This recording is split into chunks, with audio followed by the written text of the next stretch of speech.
आता पण चमकतंय का? खाड्यावर पडले ते डोळा राहते. मग पुढे घेत जाऊ का? आता हा असं यार आजचा दिवस इथून ऍडजस्ट पुढे कर.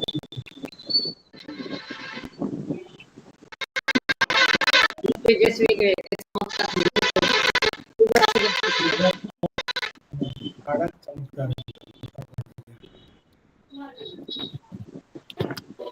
पाहुण्यांना जागा लागतो.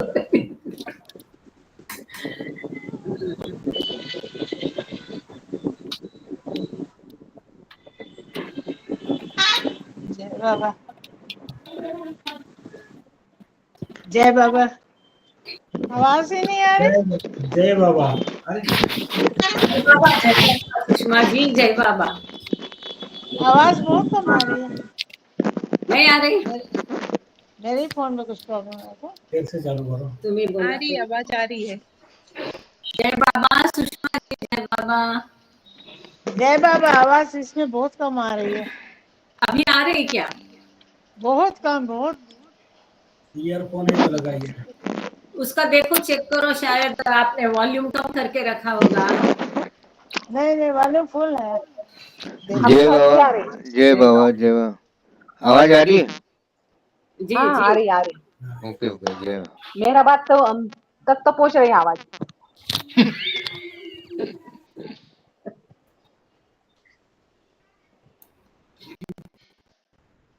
शुरू करते, समय हो गया।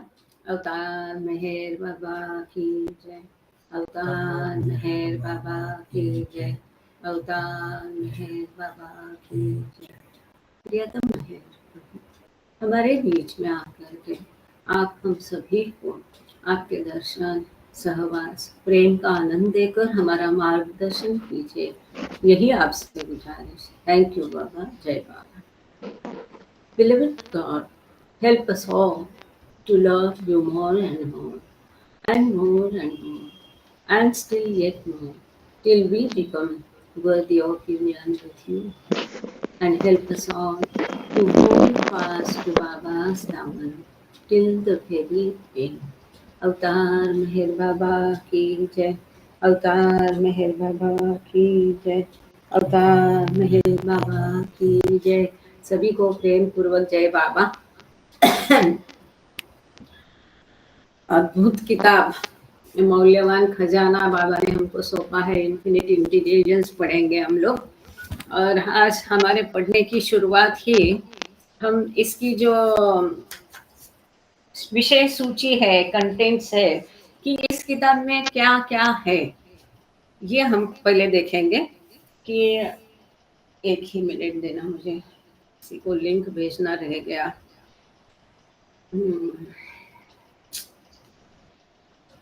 एक मिनट, हाँ सॉरी।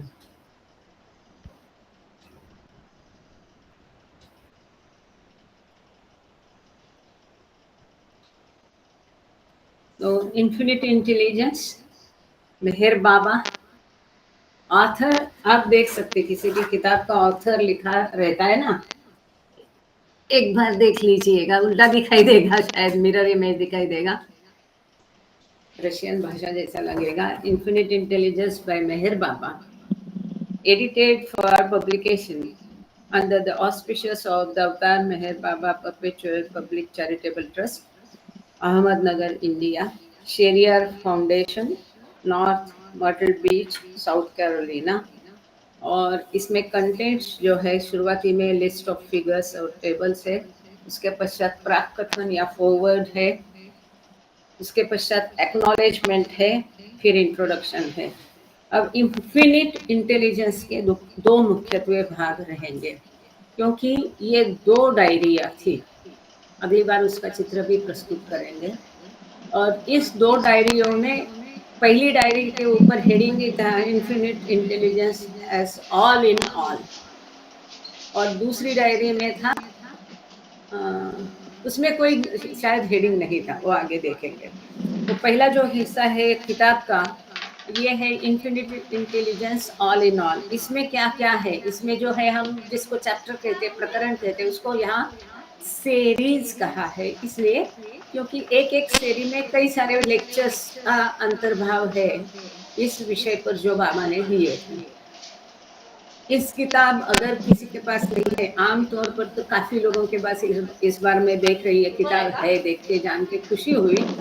लेकिन यदि अगर किसी के पास नहीं भी है तो इसके unedited rough as it is जैसा डायरी में था वैसा कॉपी अवतार मेहर बाबा ट्रस्ट का जो ई बुक साइट है उसमें उपलब्ध है। उसका मैं लिंक चाहिए तो हमारा जो व्हाट्सएप ग्रुप है इन्फिनिट इंटेलिजेंस के 2 ग्रुप में डाल दूंगी। अब सीरीज 1 में है the omni presence of infinite intelligence. एक काम करेंगे, हमारी भाषा में हमको जैसा समझ में आता है, जिसकी हमको आदत हो गई। आदत क्यों हो गई? क्योंकि बाबा ने आगे जो समझाया हमको, गॉड स्पीक्स, डिस्कोर्सेस, इसके लिए कुछ जो टर्मिनोलॉजी के लिए हम अपसेट हो गए हैं। इन्फिनिट इंटेलिजेंस मतलब कुछ भी नहीं, ईश्वर। तो आगे पूरे किताब में जहां भी इन्फिनिट इंटेलिजेंस मतलब इसका नाम भी है ईश्वर या गॉड। इस किताब का नाम क्या है? गॉड है कि वह ईश्वर है। इन्फिनिट इंटेलिजेंस मतलब ईश्वर के लिए बाबा ने उस समय में ये शब्द का उपयोग किया। गॉड कहे, ईश्वर कहे, परमात्मा कहे, अल्लाह कहे तो क्या भिन्न धर्म दिमाग में आता है। तो पहले से ही बाबा ने वो धर्म को साइड में कर दिया। इन्फिनिट इंटेलिजेंस, जिसको हिंदी में अनंत बुद्धि ऐसा आता है उसका, तो मतलब ईश्वर। तो omni presence of infinite intelligence मतलब उसका सर्वव्यापिकत्व ईश्वर का। ये सीरीज नंबर 1 है। सीरीज नंबर 2 है थिंकिंग एंड इवोल्यूशन। अब ये किताब को पढ़ते हुए कुछ जो टर्मिनोलॉजी को हमको समझना पड़ेगा। जितना मैं थोड़ा बहुत समझी हूँ, इस किताब में थिंकिंग शब्द विभिन्न अर्थों से अलग अलग समय में उपयोग किया है। कौन से चैप्टर में थिंकिंग का बाबा को क्या अर्थ अभिप्रेत है, ये जानकर हमें आगे चलना पड़ेगा। एक्चुअली इसकी स्लाइड बनाई जाएगी, यहाँ पर उसको स्क्रीन प्रेजेंटेशन किया जाएगा। अब स्लाइड बनाने वाले गणपति में बिजी है। इसके लिए स्लाइड बनी नहीं, लेकिन इसके मुद्दे, स्लाइड का मटेरियल सब रेडी है। कोई और अगर स्लाइड बनाना जानता है तो बता दीजिए। जैसे कि थिंकिंग का अर्थ है सोचना भी है, जो सब जानते हैं। मतलब ये क्या हो गया? विचार हो गया, मन का एक भाग हो गया। बहुत महत्वपूर्ण आगे चल के बाबा 22 नंबर के पेज से थिंकिंग का अर्थ बाबा ने ध्यान या अवेयरनेस या कॉन्शियसनेस के हिसाब से भी थिंकिंग शब्द को उपयोग किया है। थिंकिंग मतलब प्रोड्यूसर भी है, निर्माता, इस अर्थ से भी थिंकिंग का अर्थ उपयोग किया है। अब इसमें रियल थिंकिंग मतलब परमात्मा, फॉल्स थिंकिंग मतलब जीवात्मा। सिंपल करेंगे इसको, ज़्यादा गड़बड़ करने की और टेंशन लेने की आवश्यकता नहीं है, क्योंकि ये इस अर्थ से भी थिंकिंग शब्द का उपयोग किया है कि यहाँ वो सोचता है, कल्पना करता है। तो कल्पना या भास, नॉट एक्चुअल या प्रगटीकरण, थिंकिंग का साक्षात्कार, थिंकिंग का अर्थ अनुभव से भी उपयोग किया है। थिंकिंग शब्द को रियलाइज या एक्सपीरियंस, अनुभव करना, इस अर्थ से भी लिया है। तो इस प्रकार से थिंकिंग इन शॉर्ट जहाँ भी आया, मन, जैसे हमने देखा मन के 2 हिस्से हैं, सोचना, विचार करना और भावना, जो आगे चल के बाबा ने दिया है। तो वैसा वैसा जैसा जैसा प्रकरण आएगा, जैसा जैसा सेंटेंस रहेगा, उस समय उस प्रकार से ये खाली ध्यान रखना कुछ चीज़ें जो है बेसिक। इन्फिनिट इंटेलिजेंस मतलब ईश्वर, थिंकिंग मतलब मन या सोचना या कल्पना या विचार। तो थिंकिंग एंड इवोल्यूशन, जिसको हम डिस्कोर्सेस गॉड स्पीक्स में क्या कहा है? चेतना और उत्क्रांति। तो उत्क्रांति और रूपों के द्वारा उत्क्रांति होती है, वैसे चेतना का विकास होता है। तो ये सीरीज नंबर 2 है। इसमें चैप्टर है the dawn of thinking and the evolutionary series, different types of thinking, the evolution of Chaitanya and the role of egoism, infinitesimal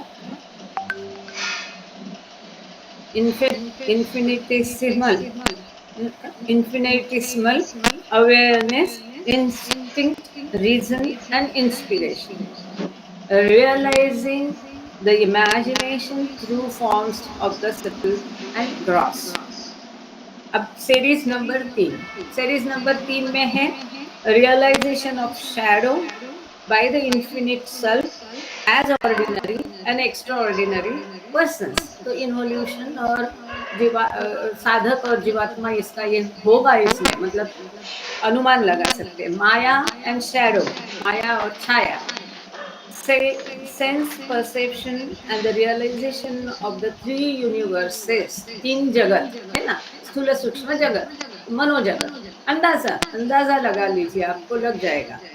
ordinary and extra ordinary person, सामान्य और असामान्य व्यक्ति, मतलब जीवात्मा और साधक हो सकता है. अनुमान लगा रहे, मतलब ये हम केवल सूची पढ़ रहे हैं, इससे हम अनुमान लगा रहे कि इस टॉपिक में क्या होगा. प्लेन्स एंड आसमान्स ऑफ द सटल वर्ल्ड, ये क्या है, भूमिकाएं और उसके आकाश, जो बाबा ने 7 आकाश कहा था. देयर आर 7 स्काईज, याद है? Very good. ये हमने किया है क्रिएशन एंड कॉजेज में. 7 टाइप्स ऑफ आसमान है ना. हमें तब लगा अरे आकाश तो एक ही दिखता है, 7 आसमान की कौन सी बाबा बात कर रहे हैं. Thank you. जिन जिन लोगों को क्रिएशन कॉजेज पढ़ा है, अटेंड किया, उनको बहुत ईजी जाएगा. Series number 4, thinking as creating and realizing. तो thinking as creating, निर्माता और साक्षात्कार करना, थिंकिंग के प्रकार बाबा ने दिए हैं. 5वीं सीरीज है mind creating and realising through the interplay of light and darkness. एक है गॉड्स इन गॉड्स हैंड. ये किताब आप लोगों ने सभी ने पढ़ी होगी, आपके पास भी होगी. तो उस समय बिल्कुल किताब हाथ में लेकर बैठना जब हम सीरीज 5 पढ़ेंगे कि डार्कनेस, अंधकार और प्रकाश. तो इसको बाबा ने ईश्वर और मायावी जगत, इसको इस टर्मिनोलॉजी के माध्यम से वहाँ पर बाबा ने स्पष्ट करने की कोशिश की थी. Light and darkness, mind creating and realising through Bahram and Zoroaster, जिससे कि बाबा ने उदाहरण दिए हैं. जो लोग सामने बैठे रहते थे, बाबा उनके उदाहरण देते थे. Creating and realising of through the human form, मनुष्य ही, हमने क्रिएशन एंड कॉजेज में ये देखा था, याद है? मनुष्य या जीवात्मा स्वयं ही, सॉरी नॉट जीवात्मा, मनुष्य स्वयं ही ब्रह्मा विष्णु महेश तीनों है. वही निर्माता है, वही रक्षण करता है और वही डिस्ट्रॉयर भी है. तो यही होगा शायद इसमें. The realisation of the major human types.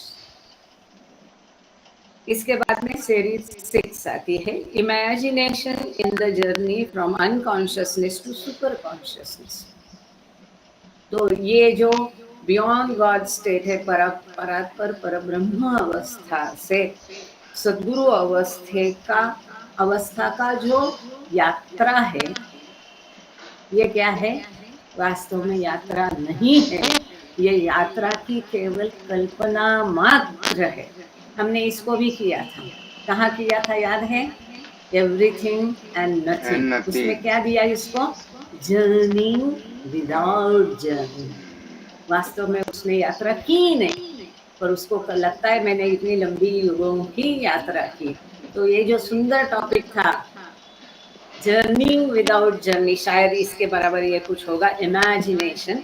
तो प्राण एंड आकाश, ये भी हमने क्रिएशन एंड कॉजेज में किया है. इमेजिनेशन एज द लिमिट, कल्पना मतलब उसमें सीमितता आ गई.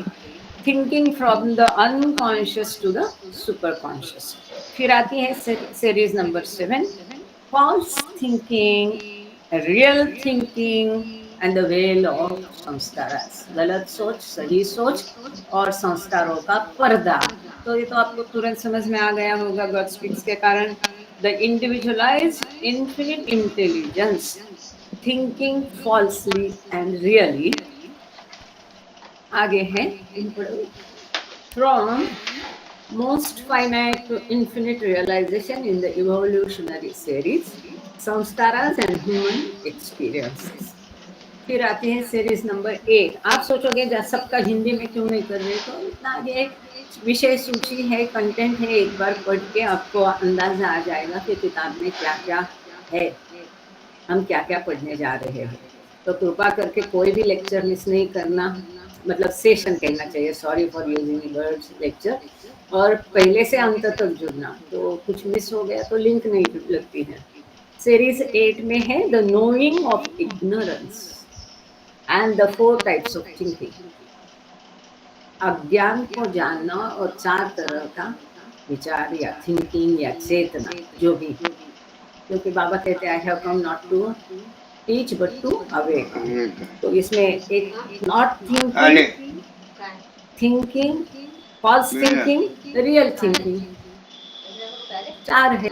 नॉट थिंकिंग परात्पर पर ब्रह्म अवस्था है, थिंकिंग है सोच आ गई को हम, उसके बाद है फॉल्स थिंकिंग मतलब जीवात्मा, और रियल थिंकिंग मतलब परमात्मा। इजी है ना, माया, samskaras and the well of samskaras. माया, संस्कार और संस्कारों का पर्दा, इसका सब हकीकत सब जानते हैं। वन इन्फिनिट इंटेलिजेंस, उद्या जाऊन ऑर्डर देतो. अनंत पहिले मनोमय, आता कामा पाहिजे अनंत प्रज्ञा। आता बुद्धि गरजेपणा कहना नाही. भी गलत है, प्रज्ञा भी शब्द कह सकते हैं, ईश्वर। सीरीज नंबर 9, बॉडी, माइंड शनिवारी. And Ishwar. इंटरेस्टिंग ना, the beginning of thinking and the necessary of form. सोच का विचार और रूपों की आवश्यकता क्यों है, हर एक के, मुझे लेके सभी के, इंक्लूडिंग मी, सबके मन में ये विचार होता है कि इतने रूप क्यों चाहिए, ये सारे रूपों के माध्यम से हमें क्यों जाना है, ये मनुष्य जन्म में इतने जन्म क्यों होना चाहिए।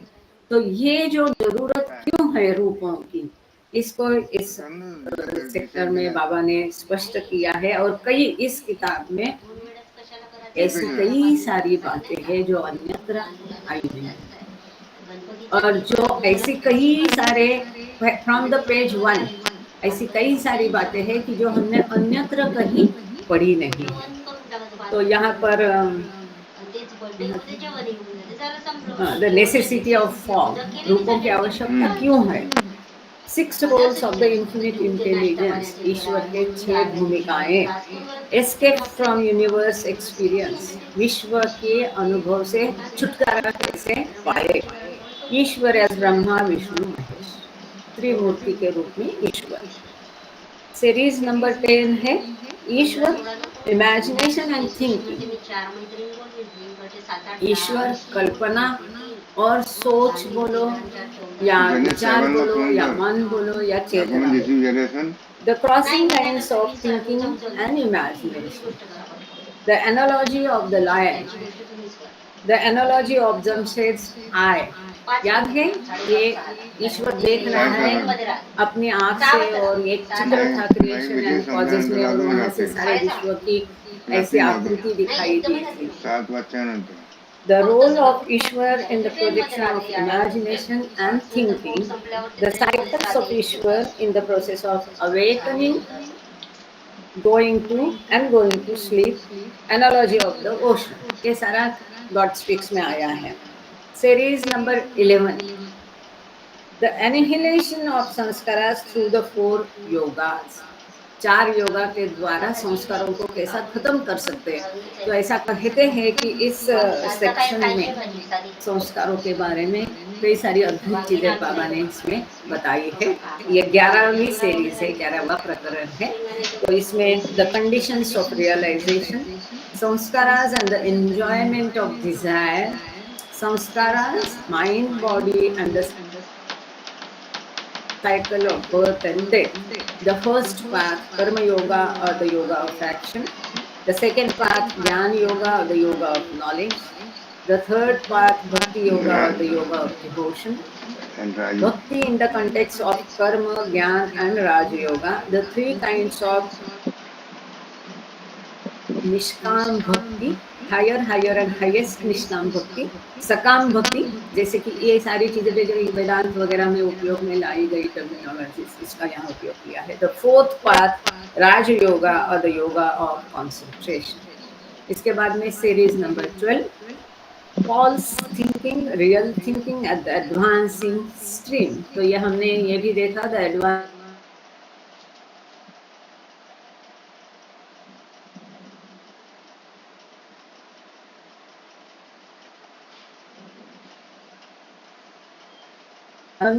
Sadhguru in the hierarchy of human types. The types and their capabilities. This is important. The descent from sleep to wakefulness. The analogy of the hand and stick.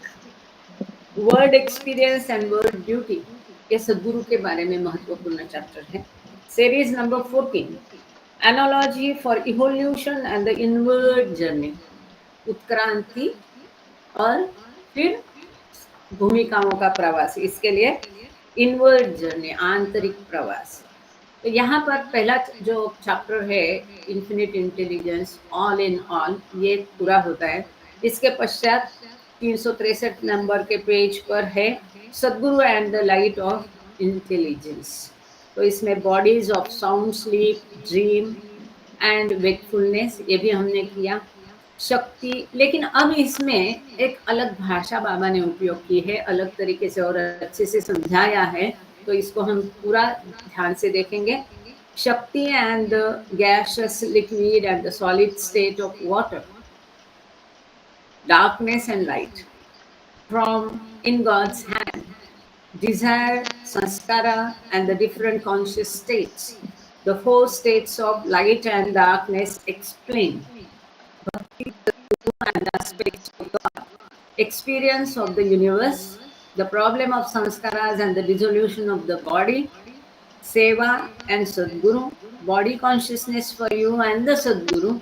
हमें जो शरीर की चेतना होती है और सद्गुरु को कैसी होती है. Everything and nothing, ignorance and the travail of knowledge, जीवात्मा एंड द सद्गुरु. और इसके बाद में सप्लीमेंट्री है जिसमें कि essay on the philosophy, text and editorial practice है. पेज नंबर 455 से लेकर 548, करीब 100 पेजेस इसमें है. अब इसकी इंट्रोडक्शन में एडिटर ने कहा है कि हम आग्रह करेंगे पहले ये फिलोसॉफी, टेक्स्ट वगैरह पढ़ें. लेकिन मैं जानती हूँ कि आप लोगों को बाबा के डायरेक्ट शब्द काफ़ी सारे समझ में आए हैं, आते हैं. तो हम सीधा उसकी तरफ रुख करेंगे. जहाँ जितनी ज़रूरत है उतना हम इसका सहारा ले लेंगे. थैंक्स नीलम. और दोनों जो ग्रुप है इन्फिनिट इंटेलिजेंस के, बराबर प्लीज़ कृपा करके देखते रहिएगा. जहाँ जो लोग यहाँ नियमित जुड़ते हैं उनको भी रिक्वेस्ट है, क्योंकि वहाँ पर आज जैसे कि कल मैंने एक पोल डाला कि आप किस तरह से उसका सीक्वेंस रखना चाहते हैं. तो ऐसी कुछ बातें वहाँ रहेगी इसके लिए. तो यहाँ पर 5, 6, 7 अपेंडिक्स हैं भिन्न भिन्न इसके बारे में. और फिर फिगर्स, एंड नोट्स, की टू प्रोनाउंसिएशन, ग्लोसरी इत्यादि इत्यादि. फिर list of figures and tables है. अब हम सीधे चलते हैं फॉरवर्ड, या जिसे हम हिंदी में प्राकथन, बहुत सुंदर भाषा में है ये. कई सारी महत्वपूर्ण चीज़ें इसमें हम देखने जा रहे हैं. एक सुंदर ब्यूटीफुल प्रेयर भी देखेंगे. और हम सोच रहे कि इसी प्रेयर को हर बार इसमें शुरू में हम ले लें या अंत में लेंगे. 11 नंबर पेज है. किसी को अगर नहीं, बल्कि मैं आग्रह करूँगी सब लोग अपना इसमें 11 नंबर पेज खोल के इसको सुनेंगे तो और भी अच्छा है. अवतार मेहर बाबा की जय. Forward by Meherwan Bairam Shah Jesawala. The book you are about to read plumbs the depths and esoteric truths never before revealed to humankind. The book's theme is an ageless one, ever old and ever new. God is infinite intelligence. Down the centuries, philosophers of diverse tribes and backgrounds have trained their sights on this target. But the profoundly and originality of the treatment here attests to a point of view that is rooted not in convention and intellectual tradition, but in the reality, and to an authority which goes beyond what the limited human mind is capable of. तो इसको मैं हिंदी में पूरा as it is कहती हूँ। बहुत सुंदर है, क्योंकि ये जो प्रस्तावना है स्वयं मेहरबान जैसावाला ने लिखी है, तो उनकी जो हृदय की शुद्धता वो सब इसमें आए हैं, तभी ये बहुत अच्छा लगता है। आपने इंग्लिश का पढ़ ही लिया, एक बार हिंदी में देख लेते हैं। ये प्रस्तावना लिखी है या प्राकथन लिखा है मेहरबान जैसावाला। वो कहते हैं, आप जिस पुस्तक को पढ़ने जा रहे हैं वह उन गूढ़ सत्यों की गहराइयों तक पहुंचती है जो मानव जाति के सामने पहले कभी प्रकट नहीं हुए। ऐसे कई सारे तथ्य हैं कि जिसको इसके पहले कभी उजागर किया गया नहीं। ट्रुथ के बारे में, मतलब ईश्वर के बारे में, सत्य के बारे में, यहाँ तक कि बाबा भी कहते हैं कि इस अवतार काल में मैंने ऐसे कई रहस्यों का उद्घाटन किया है, खोल दिए हैं, जो इसके पहले अवतार काल में मैंने नहीं बताए थे, और फिर भी अभी भी बताने जैसा बहुत बाकी है। तो खैर, और वो आगे कहते हैं, पुस्तक का विषय शाश्वत।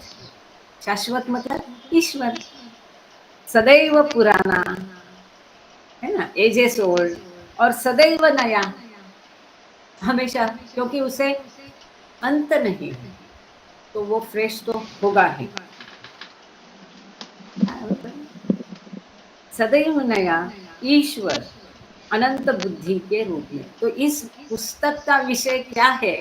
ये मेहरबान कहते हैं, इस पुस्तक का विषय ईश्वर है, कि जिसकी प्रज्ञा अनंत है। तो इस विषय पुस्तक का ईश्वर है, लेकिन कैसा ईश्वर? इस ईश्वर को हम अनंत बुद्धि या अनंत प्रज्ञा, इस रूप में ईश्वर को अब इस किताब में हम जानेंगे। एक प्रकार से ये मूल बात को ध्यान रखेंगे तो आगे पढ़ने में आसानी होगी कि विषय क्या है, ईश्वर। पर ईश्वर को किस नजरिए से देखना है, अब आगे इस किताब में हमें अनंत बुद्धि या अनंत प्रज्ञा के रूप में हमको इस ईश्वर को इस किताब में देखना है। सदियों से, एजेस, विभिन्न विचारधाराओं और पृष्ठभूमियों के दार्शनिकों ने, फिलोसोफर्स ने इसी लक्ष्य पर अपनी दृष्टि केंद्रित की है। लेकिन यहाँ प्रस्तुत विवेचन की गहनता और मौलिकता एक ऐसे दृष्टिकोण को पुष्टि करती है जो रूढ़िवादिता और बौद्धिक परंपरा में नहीं, बल्कि वास्तविकता में है, और एक ऐसे अधिकार में निहित है जो सीमित मानव मन की क्षमता से परे है। जो ट्रेडिशनल वेज में हम यहाँ ईश्वर को समझेंगे, और ईश्वर, यहाँ ईश्वर को कौन समझा रहे? स्वयं जिसको ये अधिकार है, ईश्वर ही इसको समझा रहा है, और हम उसके द्वारा इसको समझ रहे हैं। That is the beauty of the book. या thank you Amrit ji. For Avatar Meher Baba does not discourse from knowledge based in study. Rather, he speaks from the experience of God realization or union with truth. His authority to explain the infinite intelligence resides in actual knowledge. Such gnosis cannot be compared with knowledge that humans dream toward through the intellect operating on the experiences of the senses. In Infinite Intelligence, Meher Baba reveals that the universe, whose experience is the foundation of human knowledge, is itself nothing but the false shadow of real existence. In truth, the universe is most finite nothing, and thus all the operations of our minds are pure imagination. But little, but little dreams within the larger dream of creation. This book, therefore, not only presents a challenge to the pride of human intellect, but also confronts it with paradox. How to understand that which is altogether beyond his limited capacity? The key that unlocks this paradox is Meher Baba himself. If one proceeds from an acceptance that these explanations emanate from true knowledge, one can begin to feel the power of this text. अच्छा एक sentence लेके रुक जाओ फिर। हाँ, Baba's explanations are not theories but revelations. This is very very important. क्या कहा है इसमें, आपने सुना?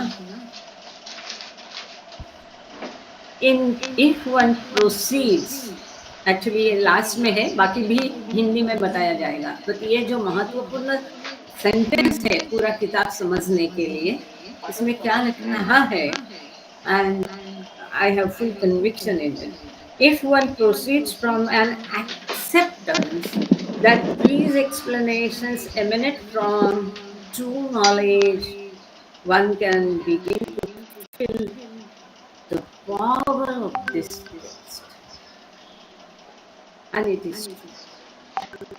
आपको यदि विश्वास है, दृढ़ विश्वास है कि जो स्वयं अनंत प्रज्ञा है, मतलब ईश्वर, मतलब बाबा, हमारा सबका तो बाबा पर पूरा विश्वास है ही। स्वयं ईश्वर ने ही, बाबा ने ही इसे दिया है, इस ज्ञान को दिया है, बटोरा है। यहाँ हमारी दृढ़ भावना जो होगी, उस दृढ़ भावना के साथ हम इसको पढ़ेंगे तो इस किताब में जो अनंत पावर, एनर्जी, ऊर्जा उन्होंने भर भर के दी है, उसको हम अनुभव करेंगे। And that's fantastic, that is true, 100% true. इसे आप पढ़ोगे, आपके पास किताब है, आप दुनिया भूल जाओ, एक अलग दुनिया में आप चले जाओगे, आपको अपने आप ही पता चलेगा इसकी जो महत्ता है।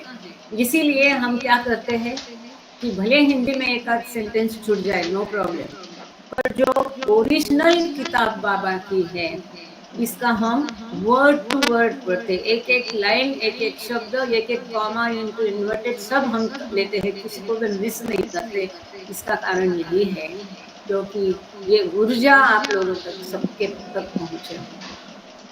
तो इसमें आगे के पैराग्राफ में कहते हैं, क्योंकि अवतार मेहर बाबा ये जो ज्ञान बटोर रहे, ये कोई अभ्यास करके, अध्ययन करके उसके आधार पर नहीं है। उसके ये जो प्रवचन है वो कोई स्टडी के आधारित प्रवचन नहीं है, परंतु ये जो ईश्वर साक्षात्कार है, या ईश्वर है, या सत्य के साथ जो एकता उनकी है, वो जो अनुभव उन्होंने किया है, बाबा जान ने यहाँ चुंबन लेने के बाद का जो उनका अनुभव है, उस अनुभव से वो स्वयं ईश्वर है। यहाँ जो भी उन्होंने कहा है, अपने अनुभव के उनके बोल है, केवल अभ्यास के और तोतापंछी नहीं है, रट लगाई नहीं है। वहाँ पर अनंत बुद्धि की व्याख्या करने का उनका अधिकार वास्तविक ज्ञान में निहित है। उनका जो he himself is infinite intelligence, तो उन्हीं को ये अधिकार है, अथॉरिटी है इसके बारे में बोलने की। ऐसे ज्ञान की तुलना उस ज्ञान के साथ नहीं की जा सकती है कि जो ज्ञान मनुष्य अपने इंद्रियों से प्राप्त करता है, जो ज्ञान मनुष्य का अपनी बुद्धि पर आधारित होता है, किसी माध्यम पे। आजकल AI क्या होता है, आर्टिफिशियल इंटेलिजेंस नहीं है, ये ओरिजिनल इंटेलिजेंस है। परंतु अनंत बुद्धिमत्ता में, मैं इसके इसको हिंदी में एज इट इज पढ़ना चाह रही, क्योंकि एक ब्यूटी है जो मेहरबान ने लिखा है ना, इतने उसके सुंदर है, उस सुंदरता इतनी है, इस forward itself is so beautiful. तो ये सुंदरता एज इट इज आपके पास आए, इसलिए थोड़ा एज इट इज हिंदी में पढ़ने की कोशिश करती हूँ। अनंत बुद्धिमत्ता में मेहर बाबा प्रकट करते हैं कि ब्रह्मांड जिसका अनुभव मानव ज्ञान का आधार है, तो इस विश्व को, यूनिवर्स को हम किस आधार पर अनुभव करते हैं? ये विश्व को अनुभव करके हम ज्ञान प्राप्त करते हैं। तो जो हमारा भौतिक दुनिया का ज्ञान के आधार पर हम इस विश्व को अनुभव करते हैं। This is very important. ये जो यहाँ पर है, द यूनिवर्स कहाँ पर है, experience is the foundation of human knowledge. ये कितनी बड़ी बात कही, इस विश्व का आधार है मनुष्य का ज्ञान। मनुष्य के ज्ञान के आधार पर ये विश्व आधारित है, उसकी सोच पर, उसकी कल्पना पर ये विश्व आधारित है। स्वयं वास्तविक अस्तित्व की मिथ्या छाया मात्र है, परंतु ये वास्तविक विश्व नहीं है, ये छाया है। वास्तव में ब्रह्मांड एक अत्यंत परिमित शून्य है। This is again very important.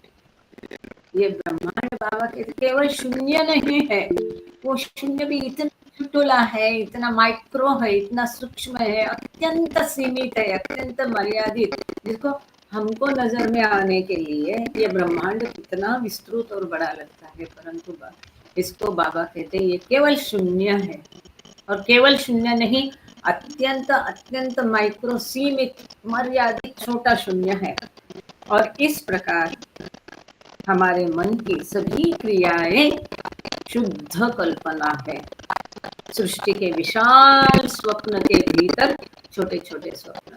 हम मतलब क्या है, जैसे कि हमने कई बार देखा है, ये सृष्टि एक बहुत बड़ा स्वप्न है और हम फिर उसमें जो कुछ जीवन जीते हैं वो और एक बड़े स्वप्न के अंदर दूसरा छोटा स्वप्न है। अच्छा, ये स्वप्न कौन देखता है? ईश्वर स्वयं देखता है। ये सारे किरदार कौन निभाता है? वो स्वयं। ये सब कुछ है, आप है, यहाँ के सारे लोग हैं, मैं है, ये हम सब कौन है? ये सारी भूमिकाएं वो ईश्वर ही अदा कर रहा है। इसलिए यह पुस्तक न केवल मानव बुद्धि के अभिमान को चुनौती देती है, बल्कि उसे एक विरोधाभास से भी रूबरू कराती है। उसे कैसे समझा जाए जो उसकी सीमित क्षमता से सर्वथा परे है। हमारी जो कैपेसिटी है बहुत लिमिटेड है। इस विरोधाभास को खोलने वाली पूंजी स्वयं मेहर बाबा है। यदि कोई इस स्वीकारोक्ति से आगे बढ़े कि ये व्याख्याएं सच्चे ज्ञान से निकलती हैं, तो वह इस ग्रंथ की शक्ति का अनुभव करना शुरू कर सकता है। फिर से पढ़ती हूँ। यस, जो ये विश्वास करे कि ये सारी जो उक्तियां है, व्याख्या है, जो कुछ इस किताब में भरा है, ये केवल ईश्वर स्वयं बता रहा है। सच्चे रियल ट्रूथ से ही ये सब आया है। इस पे कोई भरोसा करे तो उसको इस किताब में जो भरपूर एनर्जी दी है, ट्रेजर है, खजीना है, ये ऊर्जा का, ये पावर का ये खजीना है, उसका अनुभव जरूर पढ़ने वाला एक जादू कर देता है वो किताब आपके ऊपर। बाबा की व्याख्याएं सिद्धांत नहीं है, बल्कि रहस्योद्घाटन है। कई सारे सीक्रेट्स को उन्होंने उजागर किया है, केवल ये तोतापंची नहीं है। स्पीकिंग फ्रॉम द, आगे चलते हैं। क्योंकि ये प्राकथन जो है, घोर वर्ड जो है, ये मेहरवान जी ने दिया गया है, तो इसका महत्व अनन्य साधारण है। इसलिए हम इसको आराम आराम से पढ़ेंगे, भागने की जल्दी कोशिश करते हुए भी आराम से पढ़ेंगे, क्योंकि ये बहुत सुंदर है। एक मिनट, नीचे ये रख लो तो शाइन कम होगा। Speaking from the abode of truth, it attempts to raise human awareness beyond its limit to discover what it cannot reach on its own. And in raising human understanding up towards divine knowledge, he simultaneously infuses it with the light of spiritual truth. Thus, instead of bewilderment, a sense of the utter immensity and ineffability of the ultimate truth begins slowly to dawn upon the reader's mind. सुंदर। तो यहाँ आगे मेहरबान कहते हैं कि सत्य के साथ वो बोल ही रहे हैं, उसके साथ बोलते हुए हमारे मनुष्य की चेतना को और प्रगल्भ करने के लिए, विकसित करने के लिए, ऊपर उठाने का प्रयास इसके द्वारा बाबा कर रहे हैं। This is very important. मानव चेतना को उसकी सीमाओं से परे उठाने का प्रयास करते हैं, ताकि वह उन चीजों की, यस मैं प्रसाद थैंक यू, खोज कर सके जिन तक वह स्वयं नहीं पहुंच सकते। ऐसी ऐसी चीजें हैं वो हमको देना चाहते हैं जो हम स्वयं अपने प्रयास से नहीं कर सकते, वहां तक हम नहीं पहुंच सकते, वहां तक वो हमको लेके जा रहे हैं। और मानवीय समझ को, जो हमारी मनुष्य की समझ है, बुद्धि है, सीमित है, तो ऐसे मानवीय समझ को दैवी ज्ञान की और दैवी ज्ञान की ओर ऊपर उठाते हुए वे साथ ही उसमें आध्यात्मिक सत्यों का प्रकाश भी भरते हैं। He is trying to upgrade us, है ना। ये अनंत चेतना की तरफ हमारी सीमित चेतना को लेके जाने का प्रयास करते हुए हमको वो चेतना से भर भी दे रहे हैं। इस चेतना का फायदा तभी होगा इस प्रकार पाठक के मन में धीरे धीरे व्याकुलता की बजाय आश्चर्य, बिविल्डरमेंट, अद्भुत आश्चर्य की बजाय परम सत्य की असीम विशालता और अनिर्वचनीयता का बोध होने लगता है। हम देखते हैं कि बात ये कितना अगाध है, और उससे हमें थोड़ा सा एहसास होता है कि क्या ईश्वर है। Since it transcends understanding, the divine intelligence inevitably seems enigmatic, and the man who has realized it becomes the living embodiment of that enigma.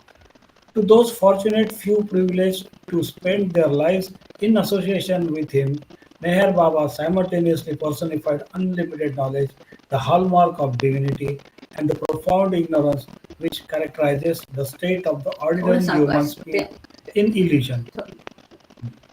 You have to make understand also थोड़ा सा, हाँ। The role of the avatar is to unfold divine knowledge through the limitations and frailty of human ignorance in most natural way. This very simplicity and the naturalness that he exhibits in his life makes the avatar universally approachable and acceptable to humankind itself.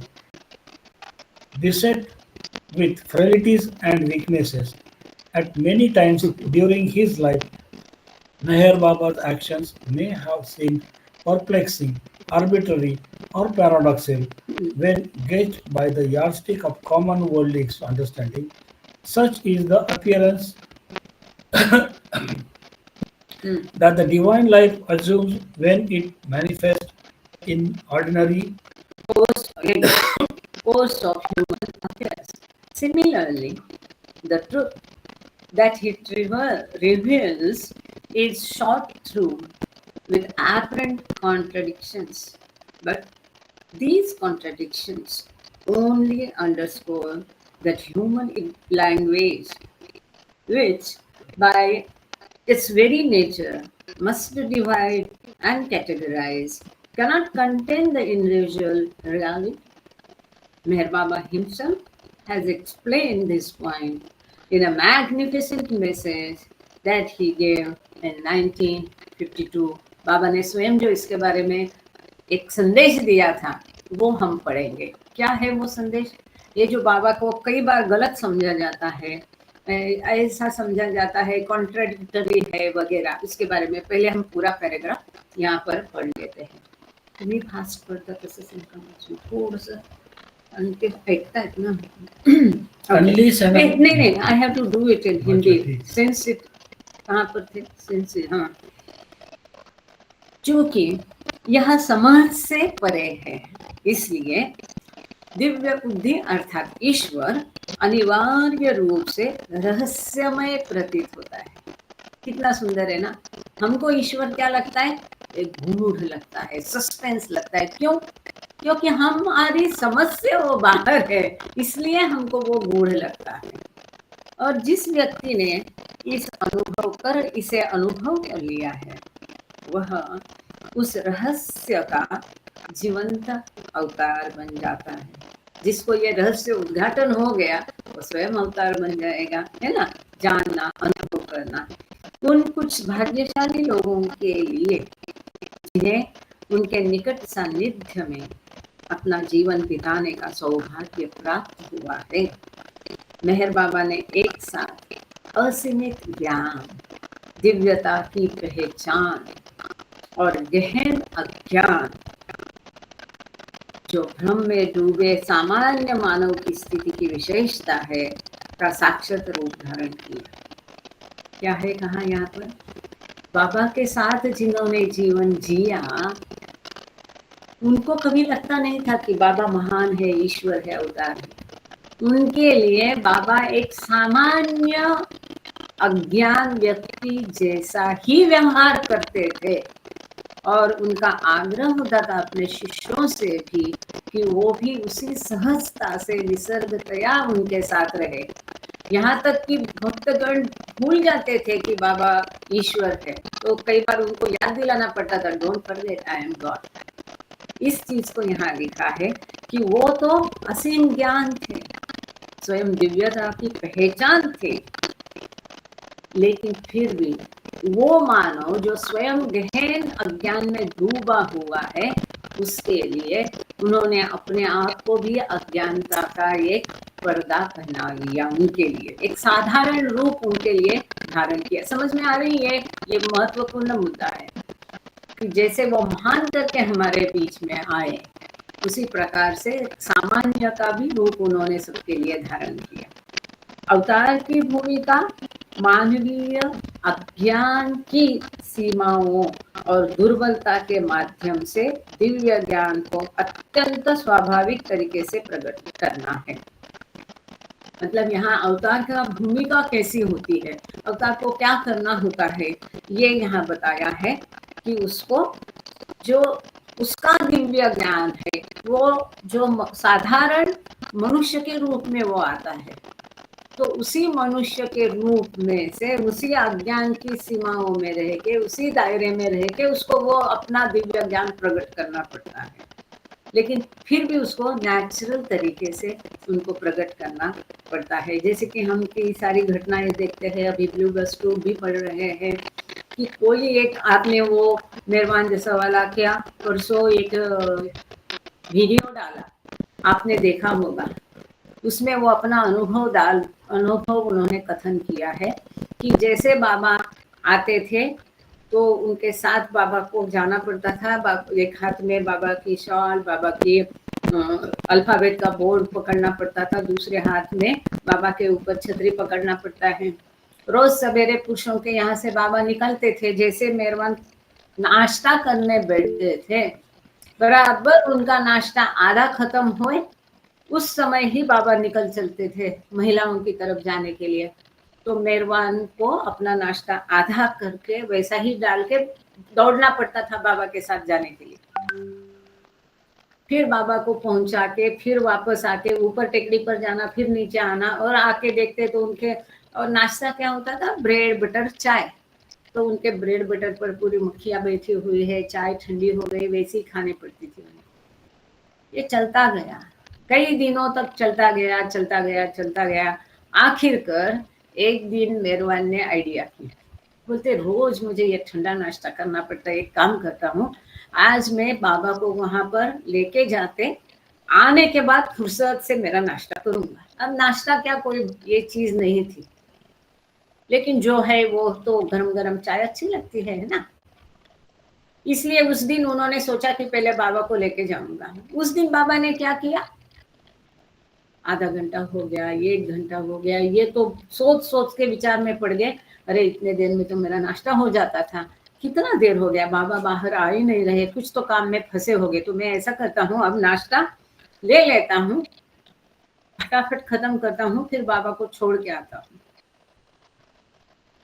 और जैसे उन्होंने नाश्ता लेके खाना शुरू किया, आधे में बराबर आधा खत्म किया, तभी बाबा तुरंत आ गए। वो कहते हैं ऐसा कि जैसे कि बिल्कुल प्लान था, तभी बाबा आए, फिर उनको नाश्ता छोड़ के बाबा को लेके जाना पड़ा। तब उनकी समझ में आया कि ये छोटी बात में भी आसक्ति बाबा नहीं रखना चाहते हैं, इतना छोटी उम्र में भी इस आसक्ति से भी बाबा उनको छुड़ाना चाहते थे। और वो कहते हैं कि मैं नाश्ता आधा खत्म करने के लिए ये कि आधा घंटा, 1 घंटा, पौना घंटा, इतना देर उनको मेरा इंतजार करना पड़ा कि जब मैं नाश्ता ले लूं और आधा खत्म करूं फिर वो निकलेंगे।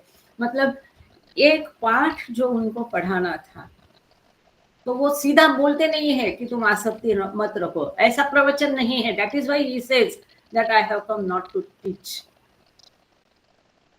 तो उनका जो व्यवहार है उसमें से आपको अपने आप वो अर्थ लगा के सीख लेनी चाहिए। आप सुन रहे हैं? तो वो कहते हैं कि मुझे ये सबक, थैंक यू आरती, सिखाने के लिए बाबा को स्वयं को कितना कष्ट देना पड़ता था। हम में से हर एक को बाबा ने इसी प्रकार से ज्ञान दिया है। बाबा कभी डायरेक्टली नहीं कहते थे कि तुम ये मत करो, ऐसा करो, कैसा करो। ऐसी तरह से वो बताते थे, सिखाते थे। जैसे कि हमने रानोगेली की कहानी पिछले बार देखी थी कि जैसे रानोगेली को नहाने का था, है ना, गर्म गर्म पानी से वो उसको एंजॉय करना था। तो इस तरह से जब हमको किसी को भी, और बाबा वो बोलते कि हम में से प्रत्येक को बाबा इस तरह से करते थे। इतने लोगों को इस तरह से करने में उनको स्वयं को कितनी तकलीफ होती होगी, उनको स्वयं को कितना पेशेंस रखना होगा। लेकिन बाबा इसी तरह से उनको समझा बुझाते थे कि वो एक दिन वो व्यक्ति खुद ही उसमें से समझ जाए कि इससे बाबा क्या चाहते हैं। और जैसे वो व्यक्ति को जो भी समझना है, ज्ञान प्राप्त होता है, फिर उसके बाद में वो घटना नहीं होती थी। ये भी एक उसकी हकीकत है। यही है इसीलिए कि अवतार की भूमिका मानवीय अज्ञान की सीमाएं और दुर्बलता के माध्यम से ही दिव्य ज्ञान को स्वाभाविक तरीके से प्रकट करती है। इस सिलसिले में ये 2 उदाहरण दिए। अपने जीवन में प्रदर्शित यही सरलता और सहजता अवतार को सर्वत्र सुलभ और मानव जाति के लिए स्वीकार्य बनाती है, जो स्वयं कमजोरियों और दुर्बलताओं से ग्रस्त है। कैसा है मानव? दुर्बल है, कमियां भरी पड़ी है खूब हमारे अंदर। इतने लोग बाबा के सानिध्य में आते नहीं थे अगर बाबा स्वाभाविक नहीं होते, सहज नहीं होते, नेचुरल नहीं होते। वो इतने स्वाभाविक, सहज, नेचुरल थे, इतने प्रेम से भरपूर थे, इसलिए लोग उनके पास आ सके। पहले से अपनी महानता, दिव्यता को प्रकट करते तो शायद कोई नहीं जा सकता था ऐसे दहकते सूरज के सामने, है कि नहीं? So this is also important point.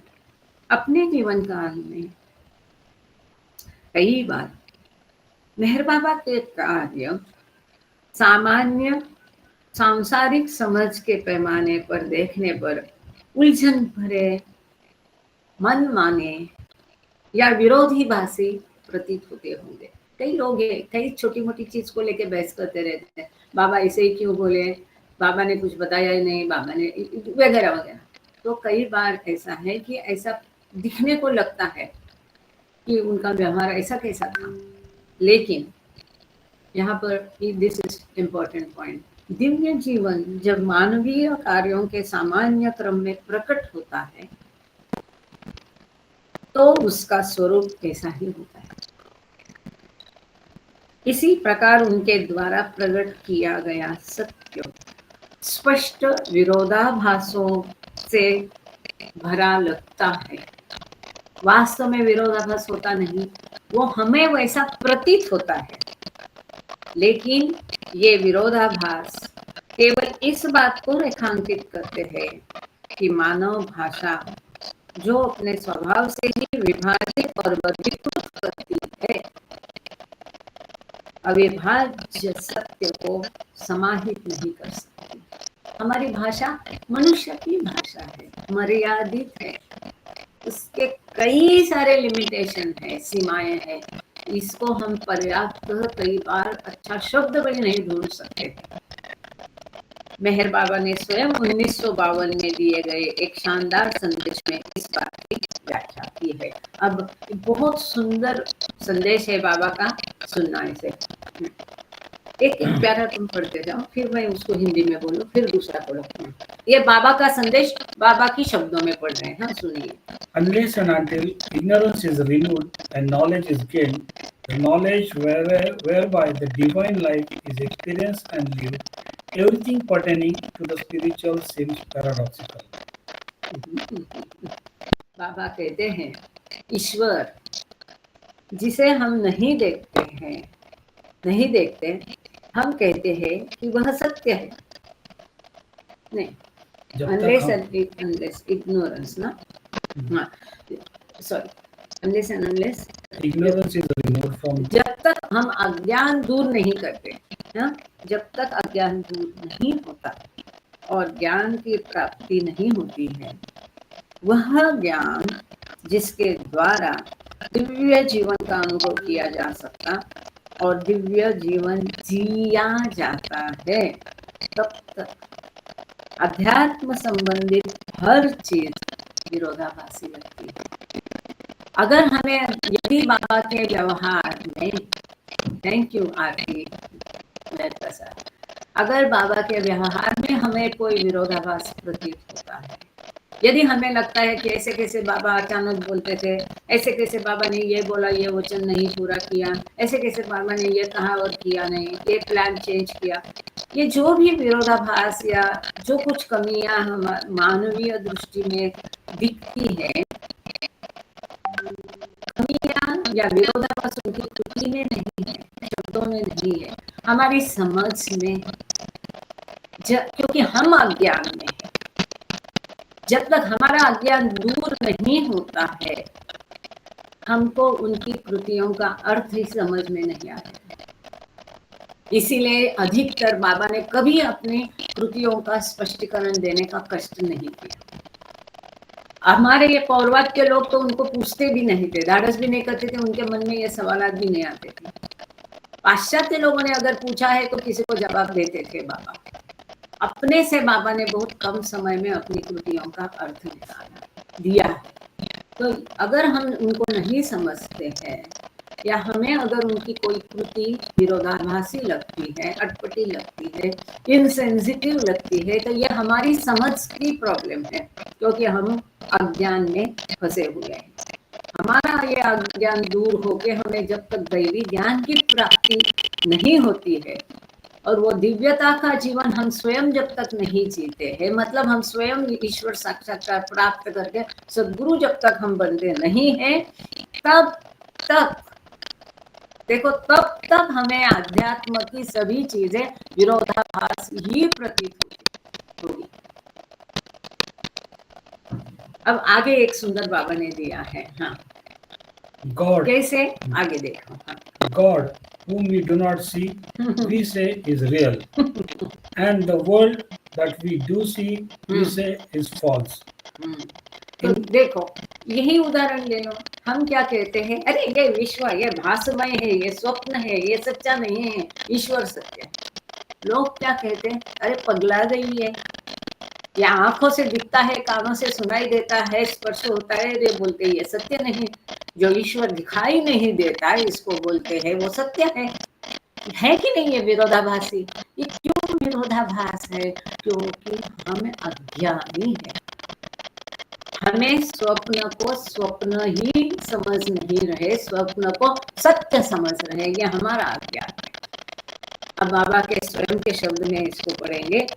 ईश्वर जिसे इंदु दीदी पेज नंबर, अब हम 13 पे जाएंगे, रोमन 13 फॉरवर्ड है, प्राकथन का 13 नंबर। ईश्वर जिसे हम नहीं देखते, हम कहते हैं कि वह सत्य है, और जिस संसार को हम देखते हैं हम कहते हैं कि वह मिथ्या है। अनुभव में, इन experience, what exists for us does not really exist, and what does not exist for us really exists. तो अनुभव में जो हमारे लिए अस्तित्व में है, मतलब ये दुनिया, हम, आप, वह अस्तित्व वास्तव में अस्तित्व में है नहीं, वह भास है। ये आगे हम इस किताब में कैसे समझेंगे, बाबा उसको समझाएंगे, बताएंगे। ये केवल कल्पना है, थिंकिंग है, इमेजिनेशन है। जैसे कि उसने सोचा तो हम, मतलब उसका मन का कार्य शुरू हो गया, थिंकिंग शुरू हो गया, तो उसने कल्पना की ओ शायद मैं पशु हूँ, पंछी हूँ, पत्थर हूँ, मनुष्य हूँ, ऐसा ऐसा, ये सारी कल्पना है, ये मेरा विश्व है ना। जैसे कल्पना में हम कहते हैं हमारा बंगला होगा, बगीचा होगा, इतने सारे पेड़ हो गए, क्या हो गया, कल्पना हो गई।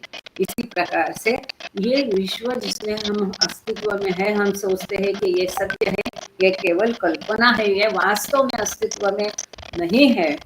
और जो हमारे लिए अस्तित्व में नहीं है, मतलब नहीं दिखता है, कौन, ईश्वर, वह वास्तव में अस्तित्व में है। इसलिए एवरीथिंग एंड नथिंग में यह सुंदर खेल बाबा ने समझाया, this is all is nothing and God is everything. We must lose ourselves in order to find ourselves. Thus, loss itself is a gain. We must die to self to live in God. Thus, death means life. We must become completely void inside to be completely possessed by God. Thus, complete emptiness means absolute fullness. We must become naked of selfhood by possessing nothing, so as to be absorbed in the infinity of God. Thus, nothing means everything. इतना सुंदर संदेश है बाबा का ये। We must lose ourselves. स्वयं को खोना है, खुद ही को मिटाओगे तो खुदा पाओगे, सिंपल। इसके इसीलिए मिटाना, नुकसान या लॉस ही हमारा वास्तव में लाभ है। स्वयं को, अपने असली स्वयं, असलियत में हम स्वयं कौन है, परमात्मा। तो ये परमात्मा का अनुभव करने के लिए हमको अपने झूठे मैं को खोना हो। इस प्रकार से खोना ही एक प्रकार से हमारे लाभ है, हानि ही हमारा लाभ है कि नहीं। सुंदर, as only Baba can say. उस पे आगे वी मस्ट डाई टू, हमको अपने प्रति मरना होगा। मरना मतलब क्या, यहाँ आत्महत्या करना या ऐसा कुछ नहीं। स्वयं के प्रति मरना मतलब हमें स्वयं का भान भी नहीं होना, हमारे मैं को मारना, अहम को मारना, नष्ट करना, हमारी इच्छाएं, वासनाएं, आकांक्षाएं, जो भी कुछ है हमारे षड्रिपु, हमको इसके प्रति मृत होना है, पत्थर जैसे बनना है। तब हमें ईश्वर को पा सकते हैं। इस प्रकार से मृत्यु ही जीवन है। ईश्वर में रहने के लिए हमें स्वयं को, झूठे मैं को मारना होगा। इस प्रकार से मृत्यु का अर्थ है जीवन।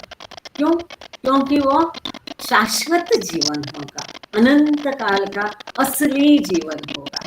ये बार बार मृत्यु जीवन वाला मृत्यु जीवन वो नहीं होगा। आगे बाबा कहते हैं we must become completely void. तो हमें ईश्वर के पूर्ण रूप से ईश्वर में वशीभूत होने के, ईश्वर में अपने आप को खो देने के लिए, स्वयं के लिए हम अपने आप को अंदर से पूर्ण खोखला होना पड़ेगा, वॉइड, शून्य होना पड़ेगा, खाली होना पड़ेगा। मस्त हो जाए, ना मैं है, ना अहम है, ना इच्छा है, ना वासना है, कुछ भी, ना क्रोध है, ना ईर्ष्या है, ना हवस है, कुछ भी नहीं, खाली। हम इस प्रकार से खाली हो गए, अंदर से शून्य हो गए, तब हम ईश्वर में स्वयं उसमें मिलन होगा, उसमें हम रहेंगे। इस प्रकार से ईश्वर के पूर्ण रूप से वशीभूत होने के लिए हमें भीतर से पूर्णतः शून्य होना होगा। इस प्रकार से पूर्ण शून्यता का अर्थ है पूर्ण पूर्णता।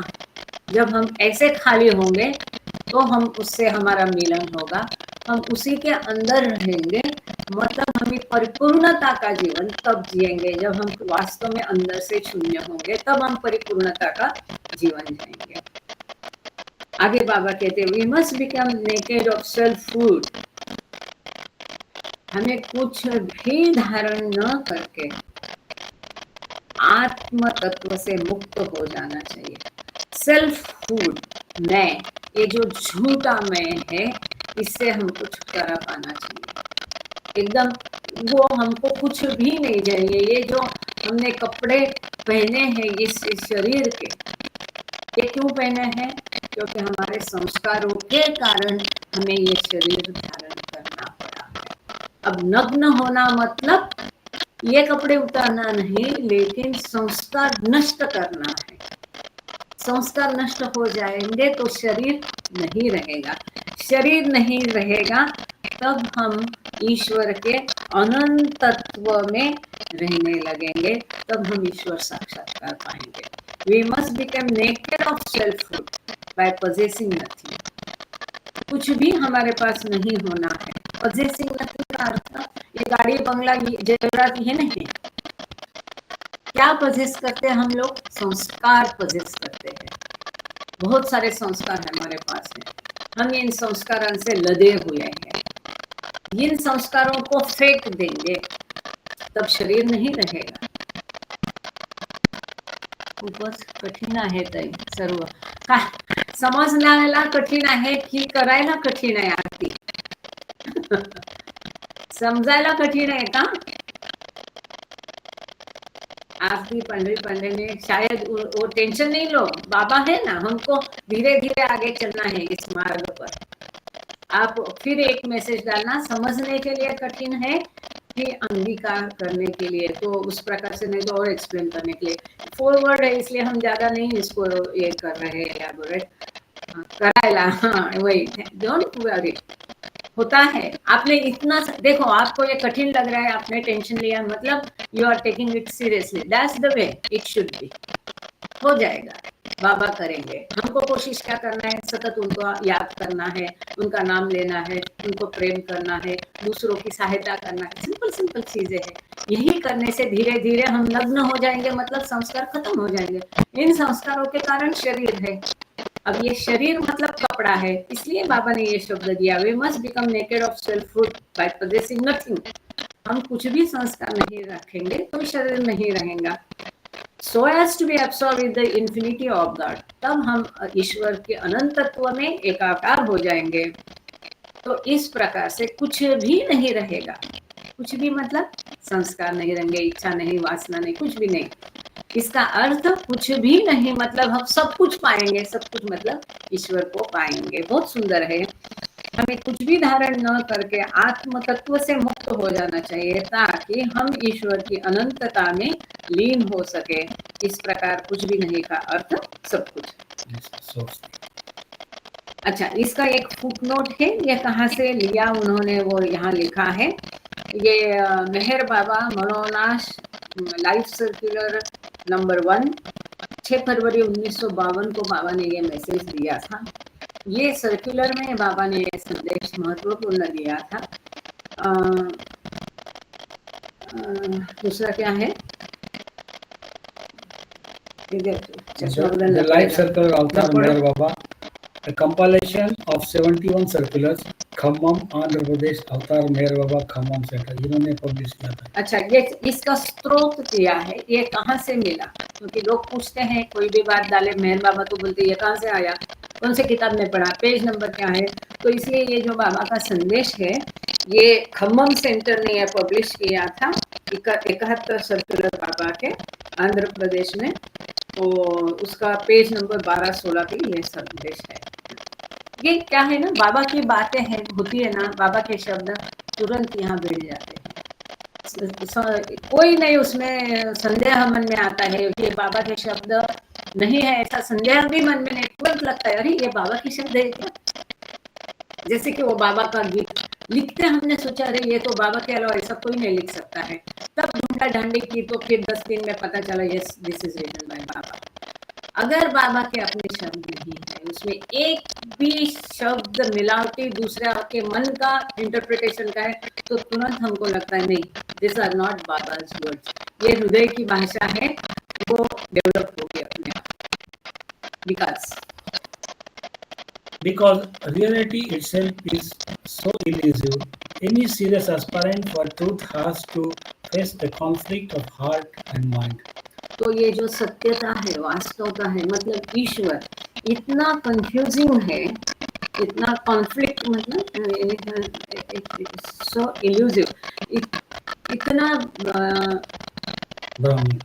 हाँ, कि वो जो सही साधक है उसको हमेशा उसके दिल और दिमाग में भ्रम होता है, निर्माण होता है, जहाँ की बाबा क्या कहते हैं, they should be fine balance between heart and mind. जैसे कि हमने देखा है उसको क्रिएशन एंड कॉलेज में कि वो अपने समझ भी लिया था कि ये संतुलन हम कैसा करवा सकते हैं बुद्धि और मन का।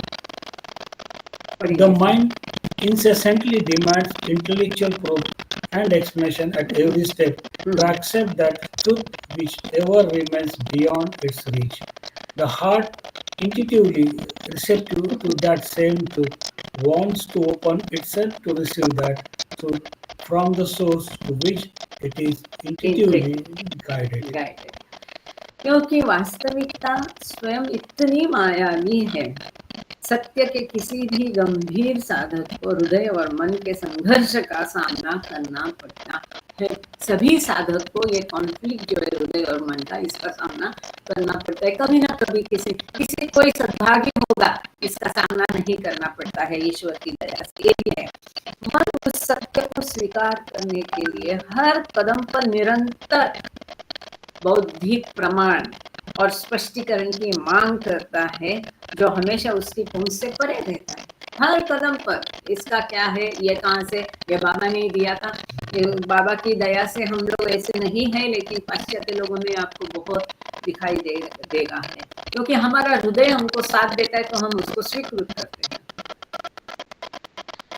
हृदय उसी सत्य के प्रति सहज आगे आया है, हृदय उसी सत्य के प्रति सहज रूप से ग्रहणशील, उस स्रोत से उस सत्य को प्राप्त करने के लिए स्वयं को खोलना चाहता है, जिसकी ओर वह सहज रूप से निर्देशित होता है। इतनी सहजता से उसको वो मतलब अपने आप हृदय से आवाज आ जाएगी।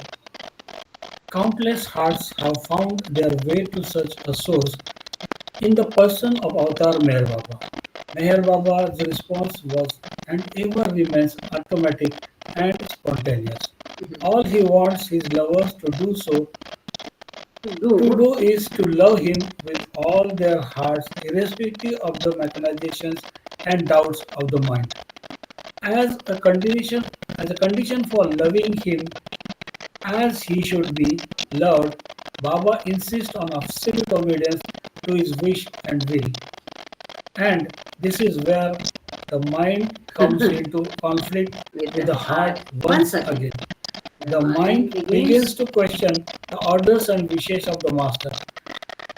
This questioning is quite natural. Our absolute obedience leads to the annihilation of the mind itself. Seeking self-preservation, mind tries to start the heart at every turn from following the master's instructions. But the love the master awakens in the heart ultimately prevails, leaving no other alternative for the mind but to obey the master willingly and implicitly. This enables the lover to attain the goal of union with the beloved master, who is very embodiment of the truth and the lover originally set out to seek. बहुत सुंदर है कि मन और हृदय में जो conflict होता है वो नहीं होना चाहिए। बाबा कहते हृदय और बुद्धि इसका संतुलन होना चाहिए। तो हमने ये थोड़ा सा समझने की कोशिश की थी, आप लोगों को याद होगा क्रिएशन एंड कॉलेज में, कि हृदय का कार्य क्या, जो हृदय ने तय किया उसके आड़े मन नहीं आएगा, जो मन ने बुद्धि नहीं आएगी, जो बुद्धि ने तय किया उसके आड़े हृदय नहीं आएगा। लेकिन बाबा कहते हैं हृदय हमेशा उच्च स्तर पर होना चाहिए। तो जो कुछ हृदय ने तय किया उसके आगे आड़े बुद्धि नहीं आएगी। तो बुद्धि का अब इसका संतुलन कैसे होगा? जो हृदय ने तय किया, बुद्धि का कार्य वो है जो हृदय ने तय किया उसको इम्प्लीमेंट कैसा करना है, उसको कार्यान्वित करने का कार्य बुद्धि का है। हृदय ने ये तय किया, अब बुद्धि को ये देखना है कि इसका इम्प्लीमेंटेशन कैसा किया जाए। अब जब हृदय द्वारा लिया गया डिसीजन को, निर्णय को बुद्धि कार्यान्वित करती है, उसके लिए योजना बनाती है, तब ये हो गया हृदय और बुद्धि का मेल। कई बार ये बाबा की आज्ञाओं का पालन करना आसान नहीं है, और आज्ञा का अर्थ का निकालने बैठे गए, बुद्धि वहां आप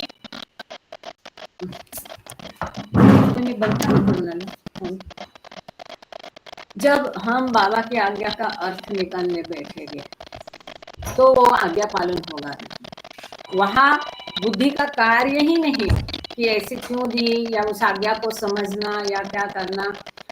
ये हृदय ने तय किया कि बाबा का आज्ञा का 100% पालन करना है, तो वो किस प्रकार से कर सकते हैं ये विचार करना, ये बुद्धि का कार्य है। जैसा कि एरिच काका और सभी लोग कहते हैं कि जब बाबा हमको कोई आज्ञा देते थे उसको किस ढंग से प्रत्यक्ष लाना, ये कभी वो बारकाई उसके कभी डिटेल्स देते नहीं थे, केवल आज्ञा देते थे और वो उनको स्वतंत्र होते थे कि उस आज्ञा को अवलंब करना, उसका पालन।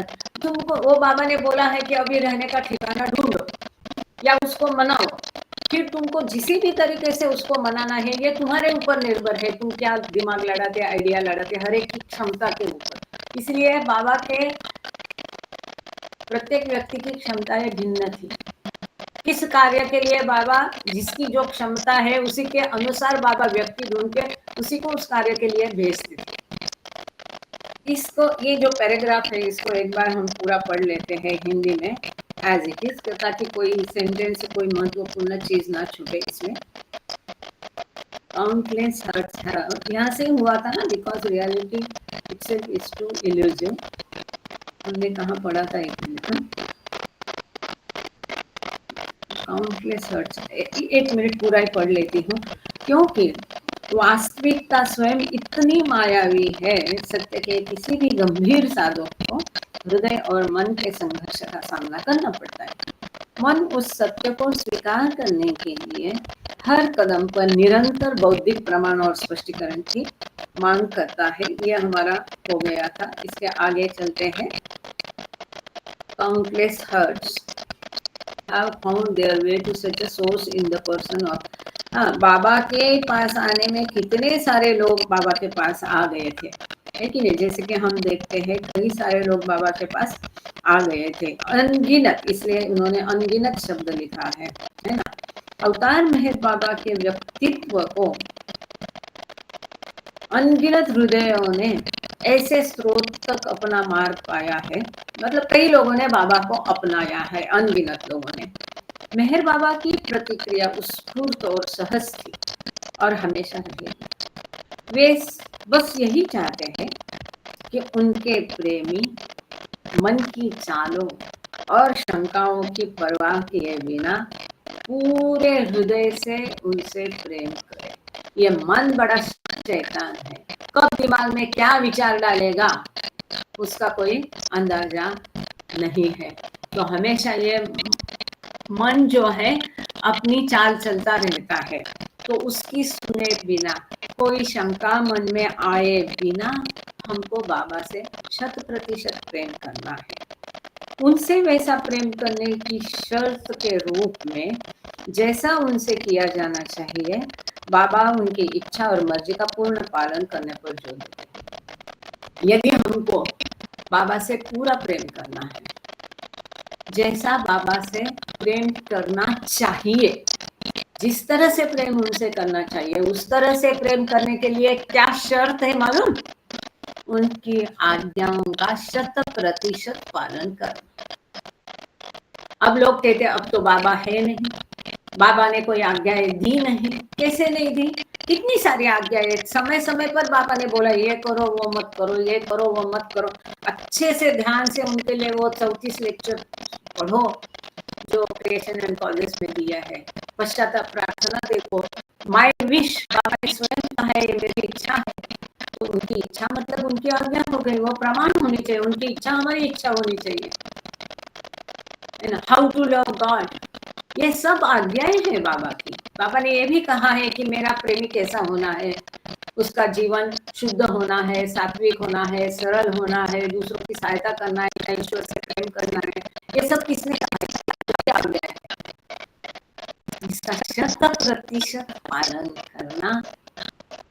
इसके बीच में नहीं, मैं ऐसा करूंगी तो मेरे करियर का क्या होगा, मेरा संसार का क्या होगा, ये मन की चालें हैं, शंकाएं हैं। बाबा ने तो ऐसा कहा ही नहीं, ये मन की चाल है। इसके आए दुनिया उसकी आज्ञाओं का 100% पालन करते हैं, कोशिश करते हैं 100% की, तब कहीं जाके जैसा उनसे प्रेम करना चाहिए वैसा प्रेम शायद हम करने लगेंगे। पर शर्त क्या है? आज्ञा पालन। अब इसमें आगे बाबा कहती है, और यहीं पर मन एक बार फिर हृदय के संघर्ष में आ जाता है। यहाँ पर हृदय और मन का फिर संघर्ष शुरू होता है। मन गुरु के आदेशों और इच्छाओं पर प्रश्न उठाने लगता है। यह प्रश्न करना स्वाभाविक है कि बाबा ने ही कहा क्या, कब कहा, बाबा ने कहा कि ये मेरी आज्ञा है। ये थोड़ी बाबा कहेंगे कि ये मेरी आज्ञा है, ऐसा करो, इतना ही बोलते थे वो मंडली को। Very rarely he will say this is my order to you.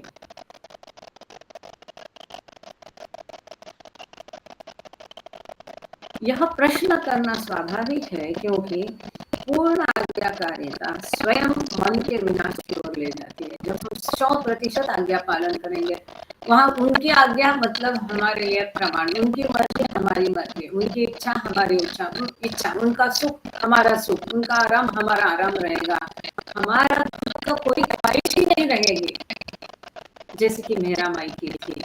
इसलिए बाबा कहते कि वो केवल 3 लोगों का बाबा ने नाम लिया था, मेहरा माई, मनी माई और तीसरा, ये बराबर मेरे आज्ञाओं का पालन करते हैं, उनको सिखाना नहीं पड़ता है और वो मेरे से वैसा ही प्रेम करते हैं जैसा करना चाहिए।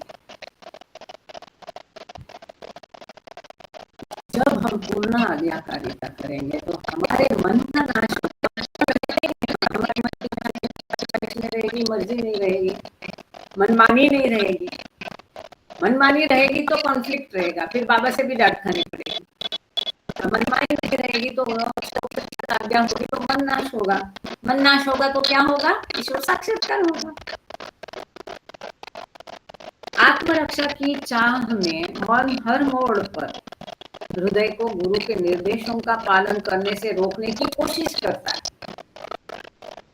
लेकिन गुरु द्वारा हृदय में जगाया गया प्रेम अंततः प्रबल होता है, जिससे मन के पास स्वेच्छा से और पूर्णतः गुरु की आज्ञा मानने के अलावा कोई विकल्प नहीं बचता है। ये प्रेम कहाँ से आता है?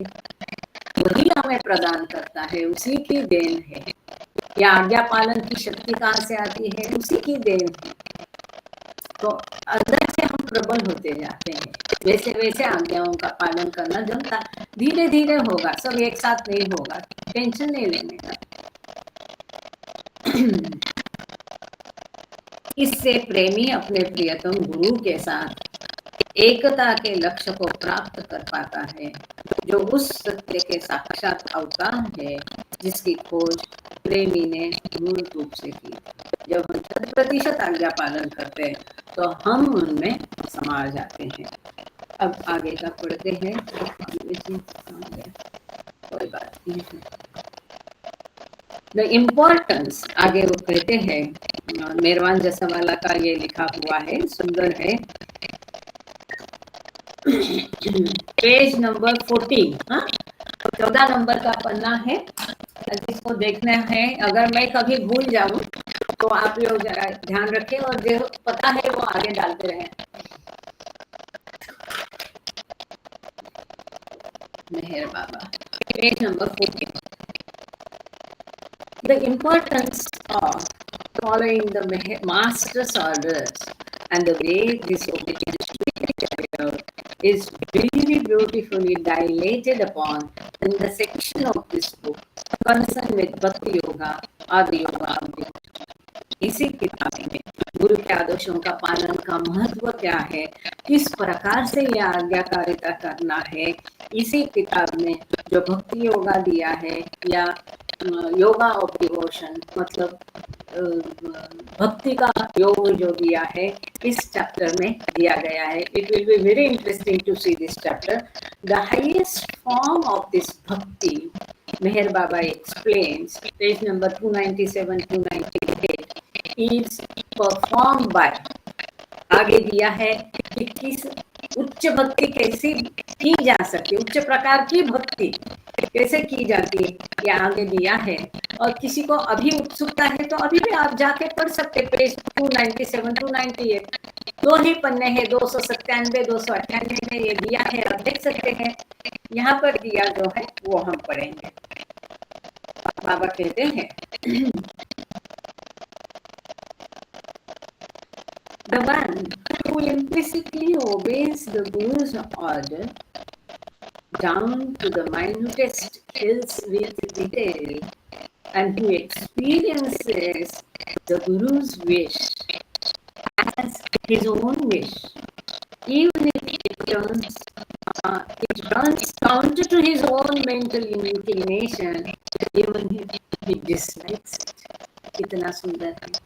बाबा कहते हैं जो गुरु की आज्ञा 100% पालन करता है. कितना बाल की चौड़ाई कितनी होती है, कितना सूक्ष्म होता है, बाल कितना बारीक होता है, इतनी बारीकाई से गुरु की आज्ञा का पालन होना चाहिए. The width of the hair, है ना, बाल कितना छोटा होता है, इतनी बारीकाई से जो गुरु के आज्ञा का बारीक तफसील से पालन करेगा, और जो गुरु की इच्छा को स्वयं की इच्छा महसूस करेगा. जो इच्छा गुरु की वही इच्छा मेरी. ये बाबा का संदेश है. बहुत सुंदर संदेश वहां पर बाबा ने दिया है.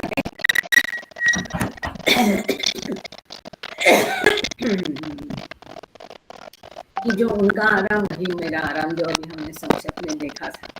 तो यहाँ पर बाबा वही कहते हैं कि उसकी इच्छा एकदम वही हमारी इच्छा वो मानेगा, महसूस करेगा, एक्सपीरियंस करेगा, अनुभव करेगा.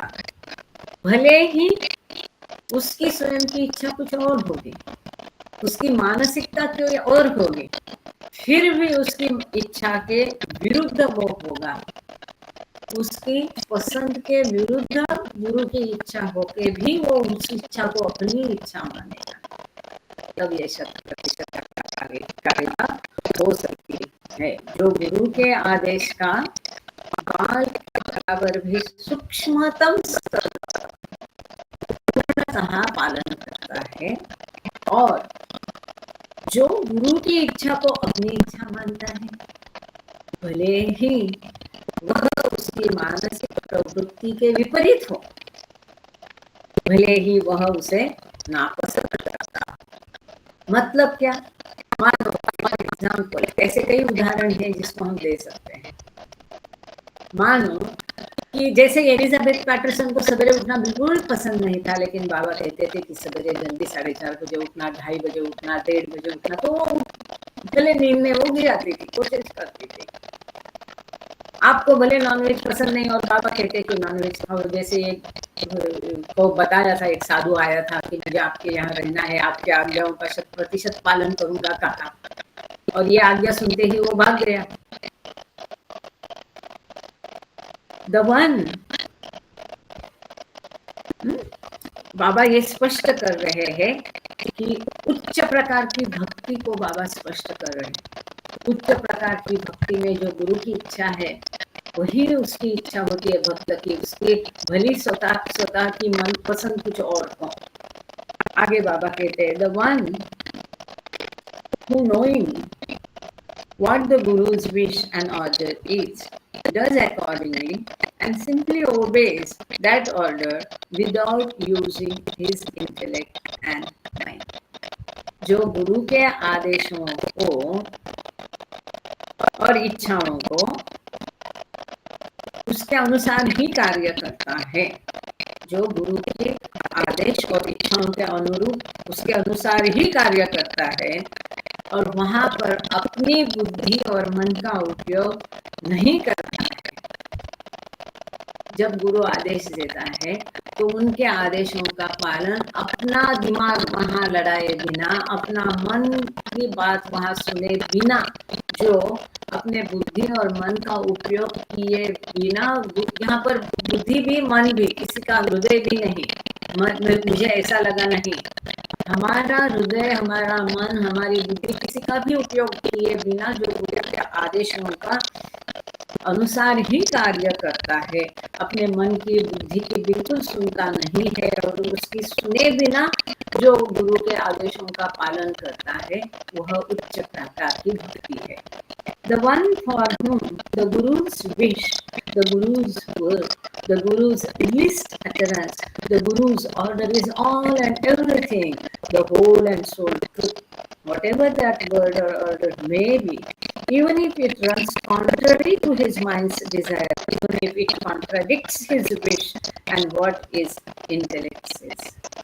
वो उच्च भक्ति है जहाँ पर वो गुरु की इच्छा ही उसकी इच्छा होती है, गुरु का शब्द ही उसका शब्द होता है, गुरु का थोड़ा सा भी गुरु इच्छा प्रदर्शित करे वो उसको सर आंखों पर लेता है, जो गुरु की आज्ञा ही उसके लिए सब कुछ होती है, वही सब पूरा और एकमेव सत्य गुरु के वचन ही उसके लिए एकमेव होता है।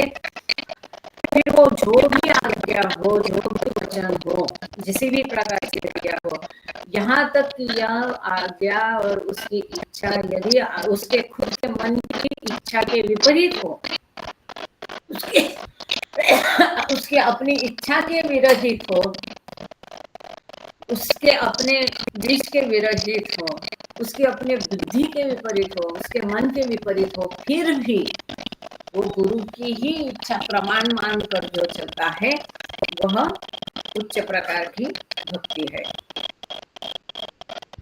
वह व्यक्ति जिसके लिए गुरु की इच्छा, गुरु का वचन, गुरु का छोटा सा भी कथन, अटरेंस, लिस्ट अटरेंस मतलब छोटा सा कथन, गुरु का आदेश ही सब कुछ है, पूर्ण और एकमात्र सत्य है। चाहे वह शब्द या आदेश कुछ भी हो, भले ही वह उसकी मन की इच्छा के विपरीत हो, भले ही वह उसकी इच्छा और उसकी बुद्धि के विपरीत हो। In short, the one who taking the Guru's word and order thus obeys, moves and acts accordingly.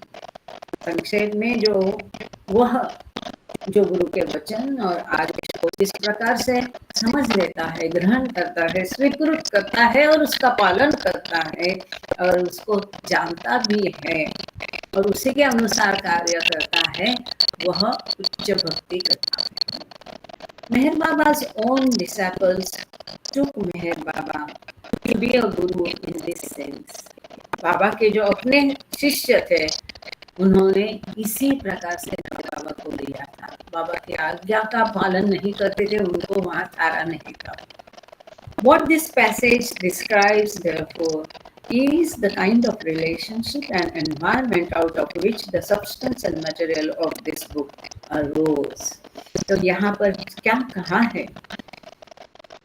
यह अंश उस प्रकार के संबंध और परिवेश का वर्णन करता है जिससे कि इस पुस्तक का जो सार है और इस पुस्तक की सामग्री निर्माण हुई है।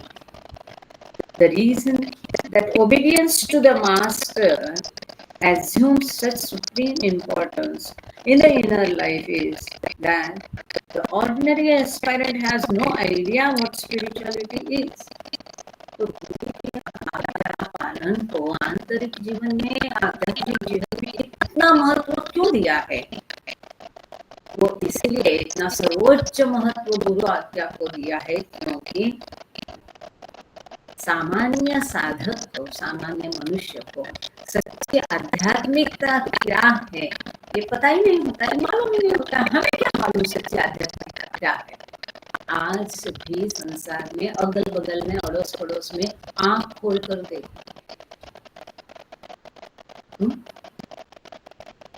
गणेश का चल रहा है जोर शोर से, ये पूजा, होम हवन, हल्दी कुंकू, अगरबत्ती, दिया, धूप, प्रार्थना, धूप, ठीक है, इससे तो एक प्रेरणा उत्पन्न होती है। शुरू के जो दिन रहते हैं किसी भी जीवात्मा के आध्यात्मिकता के प्रति रुचि निर्माण करने, वो माहौल करने तक ही उसकी सहायता है। क्या यही सच्ची आध्यात्मिकता है? नहीं। वो कौन समझाएगा उनको? हमें क्यों पता है? मेहर बाबा ने बताया इसलिए पता है। तो सच्ची आध्यात्मिकता उस साधक को पता नहीं होती। वो स्वयं अपना जीवन आगे पीछे देख नहीं सकता है, जो कि उसका गुरु उसके सारे जन्म, यही जन्म नहीं, उसके पीछे भी सभी जन्म, उसके पत्थर से योनि तक से सभी जन्म को उसका पता होता है गुरु को, और अकॉर्डिंगली गुरु उसको आज्ञा देता है कि किस प्रकार से यह आत्मा आगे आध्यात्मिकता में बढ़े।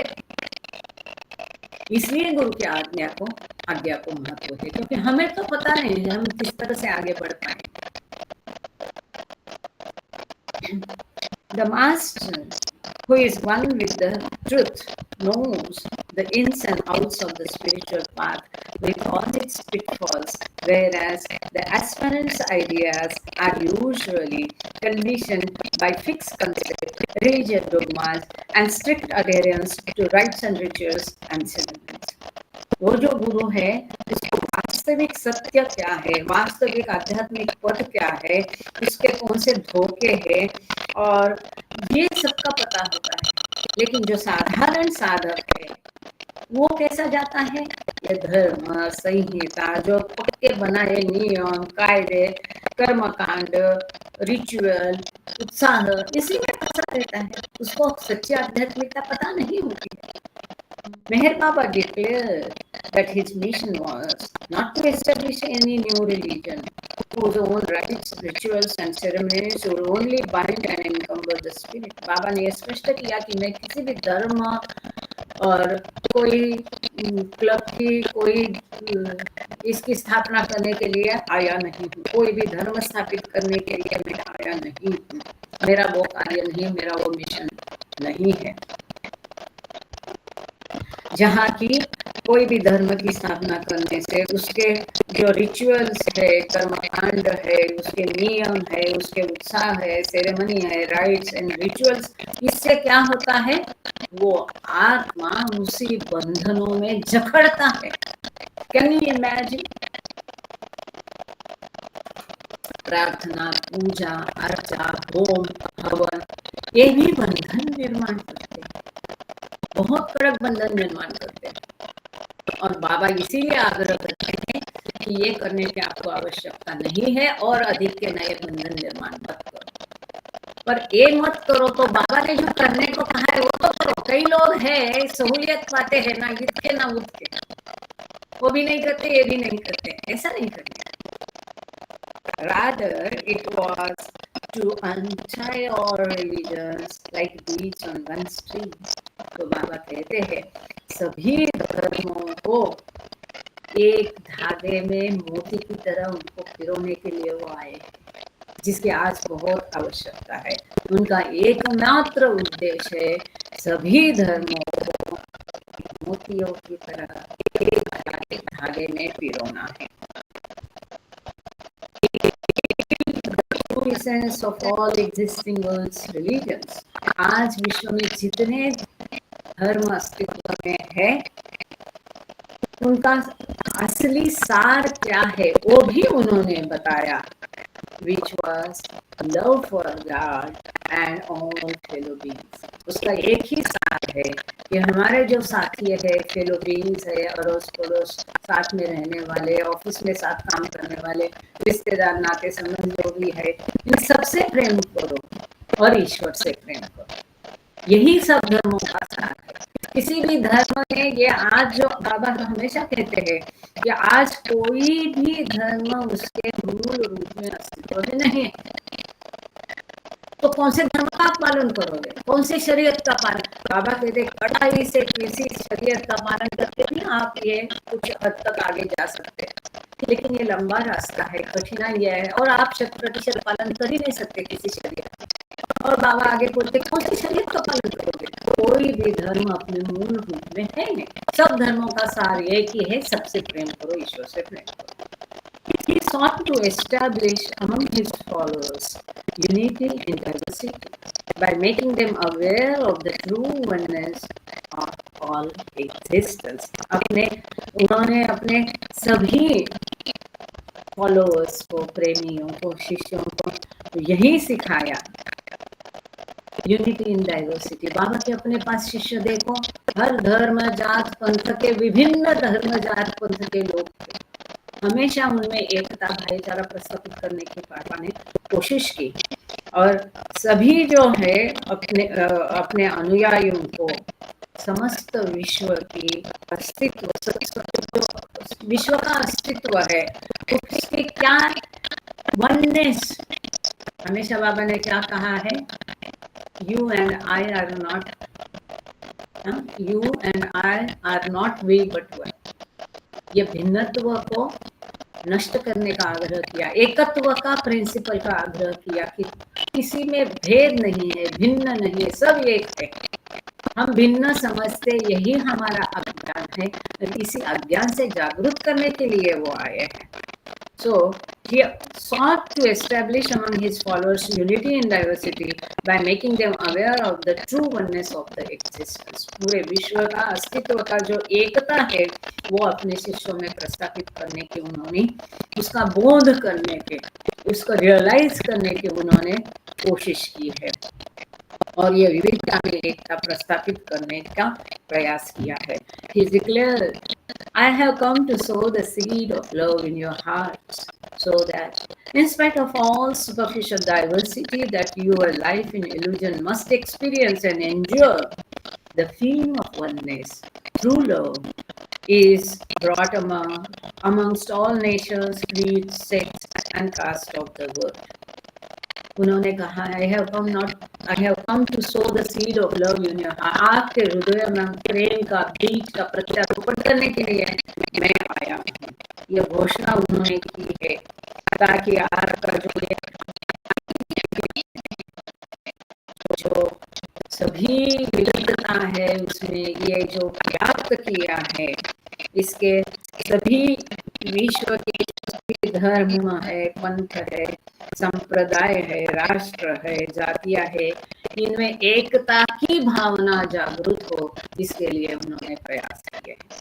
The Sadguru or perfect master is the thematic center of infinite intelligence. यार ये सदगुरु परफेक्ट मास्टर जो है, ये इन्फिनिट इंटेलिजेंस मतलब क्या, ईश्वर। ये ईश्वर के क्या होते हैं, एक विषयगत केंद्र। हमने ये देखा है टिफिन लेक्चर में, क्रिएशन एंड कॉजेज में, सदगुरु होए, परफेक्ट मास्टर होए, अवतार है, ये विश्व के केंद्र स्थान स्थित होता है, और इसीलिए सबके लिए, पापियों के लिए भी, पुण्य के लिए भी, सभी के लिए वो एक समान उपलब्ध होते हैं, एक समान है। उनका प्रेम जो है, अमर्याद प्रेम, वो सबके लिए एक जैसा बांटते हैं। ये तो हमारी क्षमता पर निर्भर है कि हम वो प्रेम को कितना पा सकते हैं। वो तो सबको एक जैसा प्रेम देते हैं। As God in human form, He has infinite knowledge, power and grace as His constant divine attributes. ये सद्गुरु जो है, इसके अंदर ये दैवी गुण जो है, वैशिष्ट है, क्या है, अनंत ज्ञान, अनंत शक्ति और अनंत आनंद है। ये ईश्वर मनुष्य के रूप में ईश्वर है, मनुष्य से ईश्वर बना है, और फिर भी जो दैवी क्वालिटीज है, एट्रीब्यूट्स है, वैशिष्ट है, अनंत शक्ति, अनंत ज्ञान, अनंत आनंद में भरा हुआ है। Yet simultaneously he exhibits the very frailties which beset ordinary human existence. सामान्य मनुष्य के अस्तित्व में जो दुर्बलताएं होती है, कमियां होती है, वो भी वो दिखाते हैं, होती नहीं है, प्रदर्शित करते हैं, एग्जिबिट करते हैं। This is the important point. अवतार जब बीमार होता है तो वास्तव में बीमार होकर वास्तव में वो तकलीफ सहता है, लेकिन मैन टू गॉड मतलब सद्गुरु जो है, वो केवल बीमार होने का प्रदर्शन करता है, वास्तव में वो बीमार वगैरह से परे होता है। इसलिए ये जो सेंटेंस है बहुत महत्वपूर्ण है। ही एग्जिबिट्स शब्द यहाँ पर दिया है बाबा ने, क्या लिखा है, ही एग्जिबिट्स, वो प्रदर्शित करते हैं। क्या प्रदर्शित करते हैं? Ignorance, helplessness and physical and mental suffering. कि सामान्य मनुष्य को जिस प्रकार से अज्ञान होता है, असहायता होती है, शारीरिक मानसिक तकलीफ होते हैं, ये सब उनको भी होते हैं, ऐसा वो प्रदर्शित करता है Sadguru in his work of lifting others to the. उनका कार्य क्या है सद्गुरुओं को?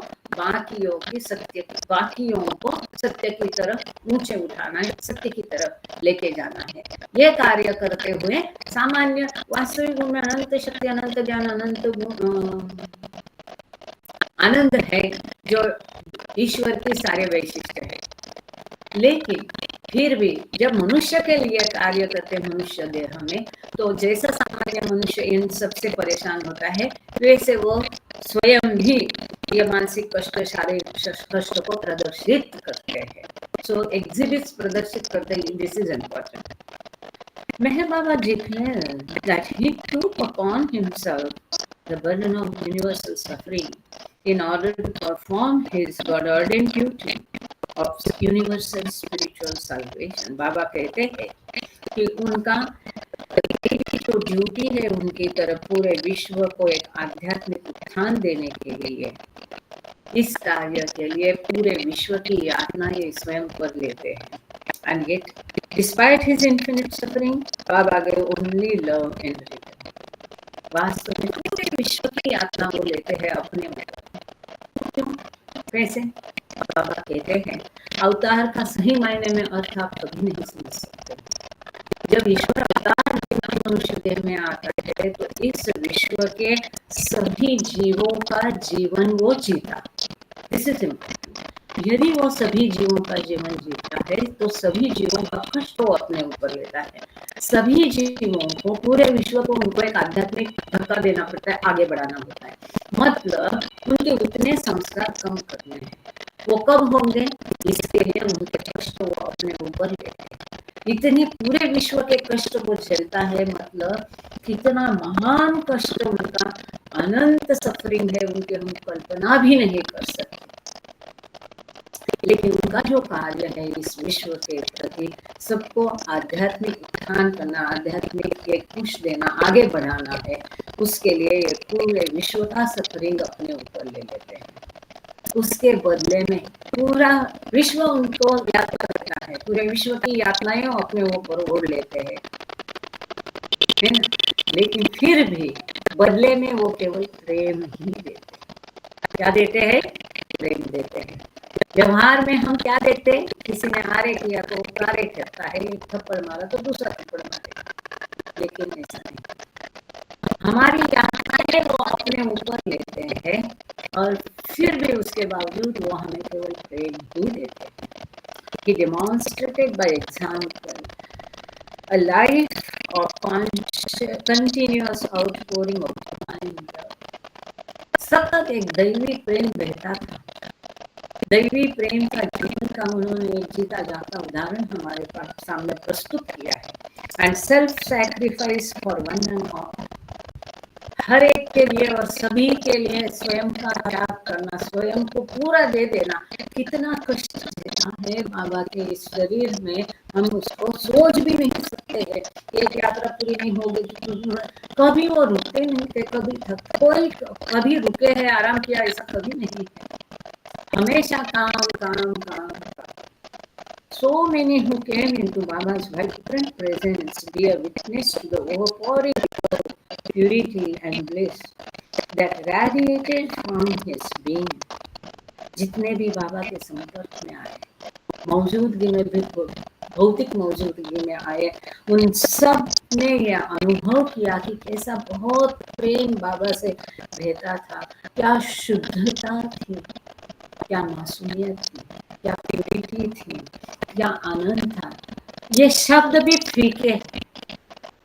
यदि आप लोग कोई बाबा को देखे भी नहीं होते, कभी भी बाबा के कोई भी देखो, क्या प्रेम है, क्या शुद्धता है, क्या दिव्यता है, क्या वो शब्दों में हम बोल ही नहीं सकते। अद्वितीय, ऐसा उनका अस्तित्व था कि उनके स्वयं भौतिक मौजूदगी में ये प्रेम का प्रभाव इतना जबरदस्त था कि उसके सम्मुख आने वाले सब उससे प्रभावित हो गए। That radiated from his being. At the same time, they felt completely accepted for whatever they were, whether sinner or saint. और इसके बावजूद किसी को भी ऐसा नहीं लगा कि वो हमारे लिए नहीं, वो पापी हो, पुण्यवान हो, साधु हो, संत हो, डाकू हो, वो सबके लिए किसी को ऐसा लगा नहीं कि मेरे लिए वो नहीं है, मैं उनसे दूर हूँ, वंचित हूँ, नहीं। वो सभी के लिए, सीनर्स एंड सेंट्स, सभी के लिए हर एक कोई वहां पर पूरी तरह से स्वीकृत था, एक्सेप्टेड था। हमारी वरना क्या लायकी है क्या उनके पास जाने, लेकिन वो उनका प्रेम है जो वो हमें अपनाते हैं, उनका प्रेम है वो हमें अपना प्रेम देते हैं, ये उनकी अनंत दया है। वरना हम किस ध्यान की पत्ती, क्या काबिलियत है सभी के लिए। जैसे सत्या मांग के लिए वो थे, उसी प्रकार श्री देशमुख के लिए भी वो थे, तो सभी के लिए है। जैसे खास करके वेस्टर्नर्स है, उनको तो ये बहुत है, उनके चाल चलन अलग रहते हैं। एक महिला है, उसको ऐसा वो करके बैठती है, आपने देखा होगा पिक्चर में, तो बाबा उसको प्रेम से आगोश में रहते, वो कहते नहीं बाबा मैं आपके पास आने के काबिल नहीं हूँ, लायक नहीं, मैंने बहुत गलत काम किया। लेकिन यही है ईश्वर और हम में फर्क, वो सबके लिए है। सच इज परफेक्शन, इसको परिपूर्णता कहते हैं, complete and sufficient in itself, जो परिपूर्ण है, अपने आप में पर्याप्त है, येट एक्सक्लूडिंग नो वन, किसी को भी ये परिपूर्णता, प्रेम, उनकी दया छोड़ती नहीं, सबके लिए वो एक बराबर है। Even those who were actively opposed to Meher Baba were, as he often made clear, very dear to him. यहाँ तक कि जिन्होंने उनका विरोध किया, वहां तक कि बाबा उनको भी कहते हैं कि वो भी मुझे उतने ही प्रिय है। बाबा का विरोध किया, इसके लिए बाबा ने उनको नकारा, ऐसा कभी भी नहीं। लेकिन मंडली जन नाराज होती थी तो मंडली जन को बाबा कहते थे कि नहीं, कुछ ना करो, उनके विरोध का विरोध मत करो। जिन्होंने उनको तकलीफ दी, विरोध किया, उनको भी उन्होंने प्रेम ही दिया। बल्कि उनके बारे में बाबा कहते हैं, उन्होंने हमेशा कहा कि they are very dear to him, वो भी उनको उतने ही प्रिय थे।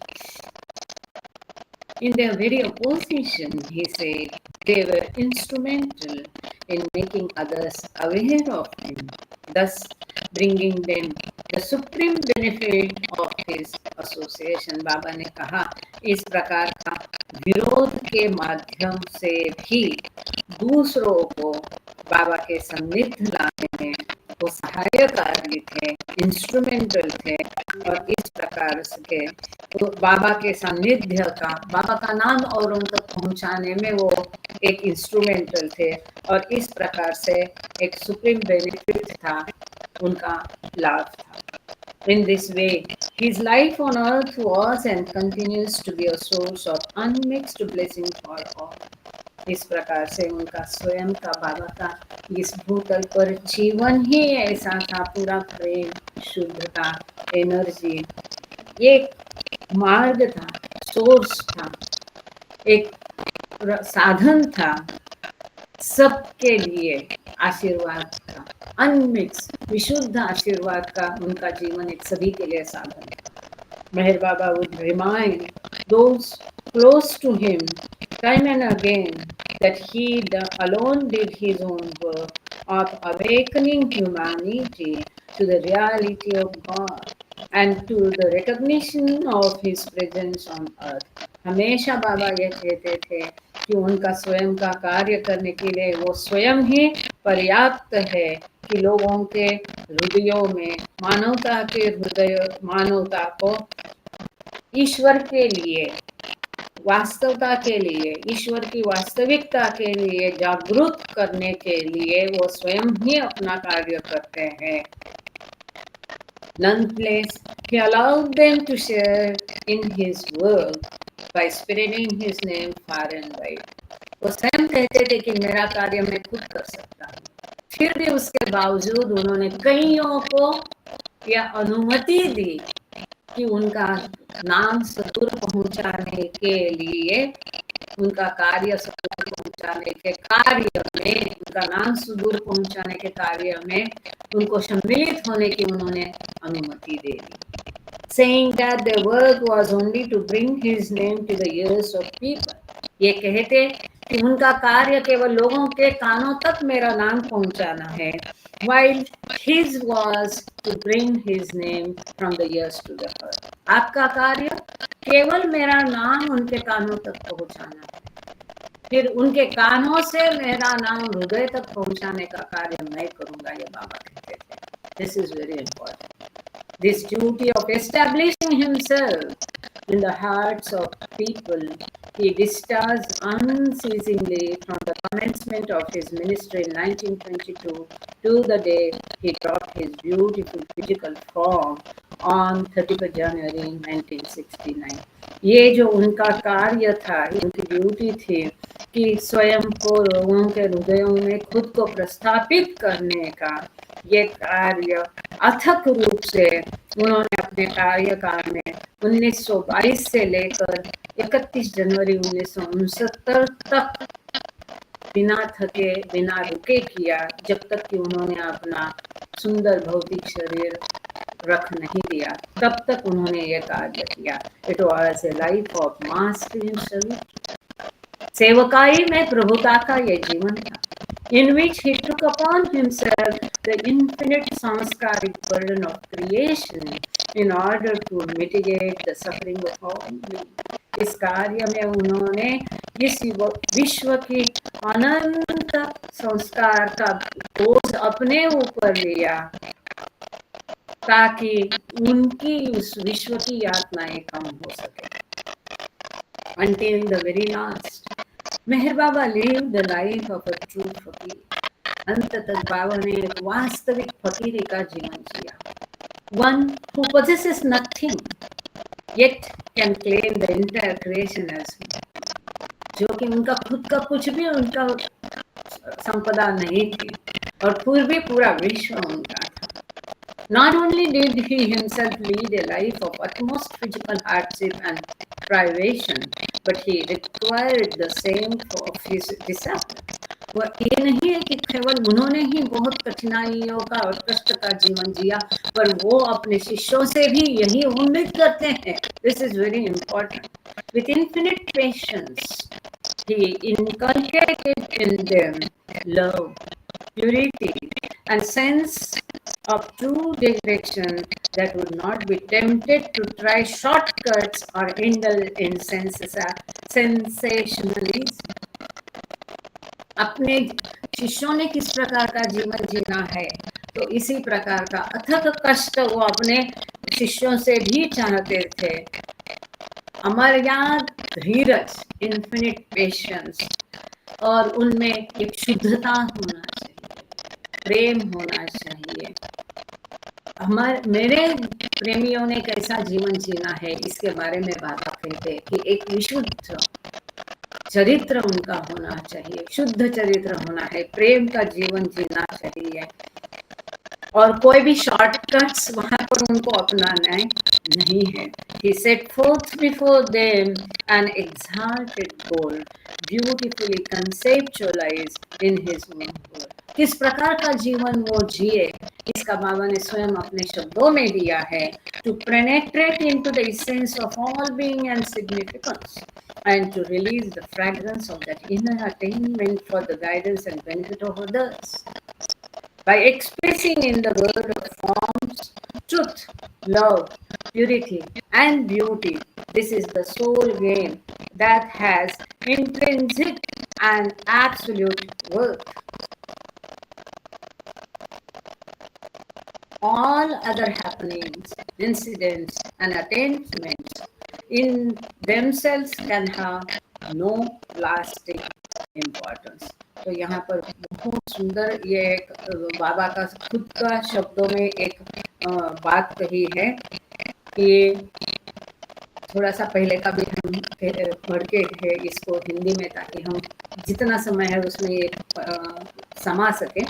आखिरी क्षण तक मेहर बाबा ने एक सच्चे फकीर का जीवन जिया, जिसके पास कुछ भी नहीं है फिर भी वह पूरी सृष्टि का अपना कह सकता है, पूरी सृष्टि को अपना कह सकता है। उन्होंने न केवल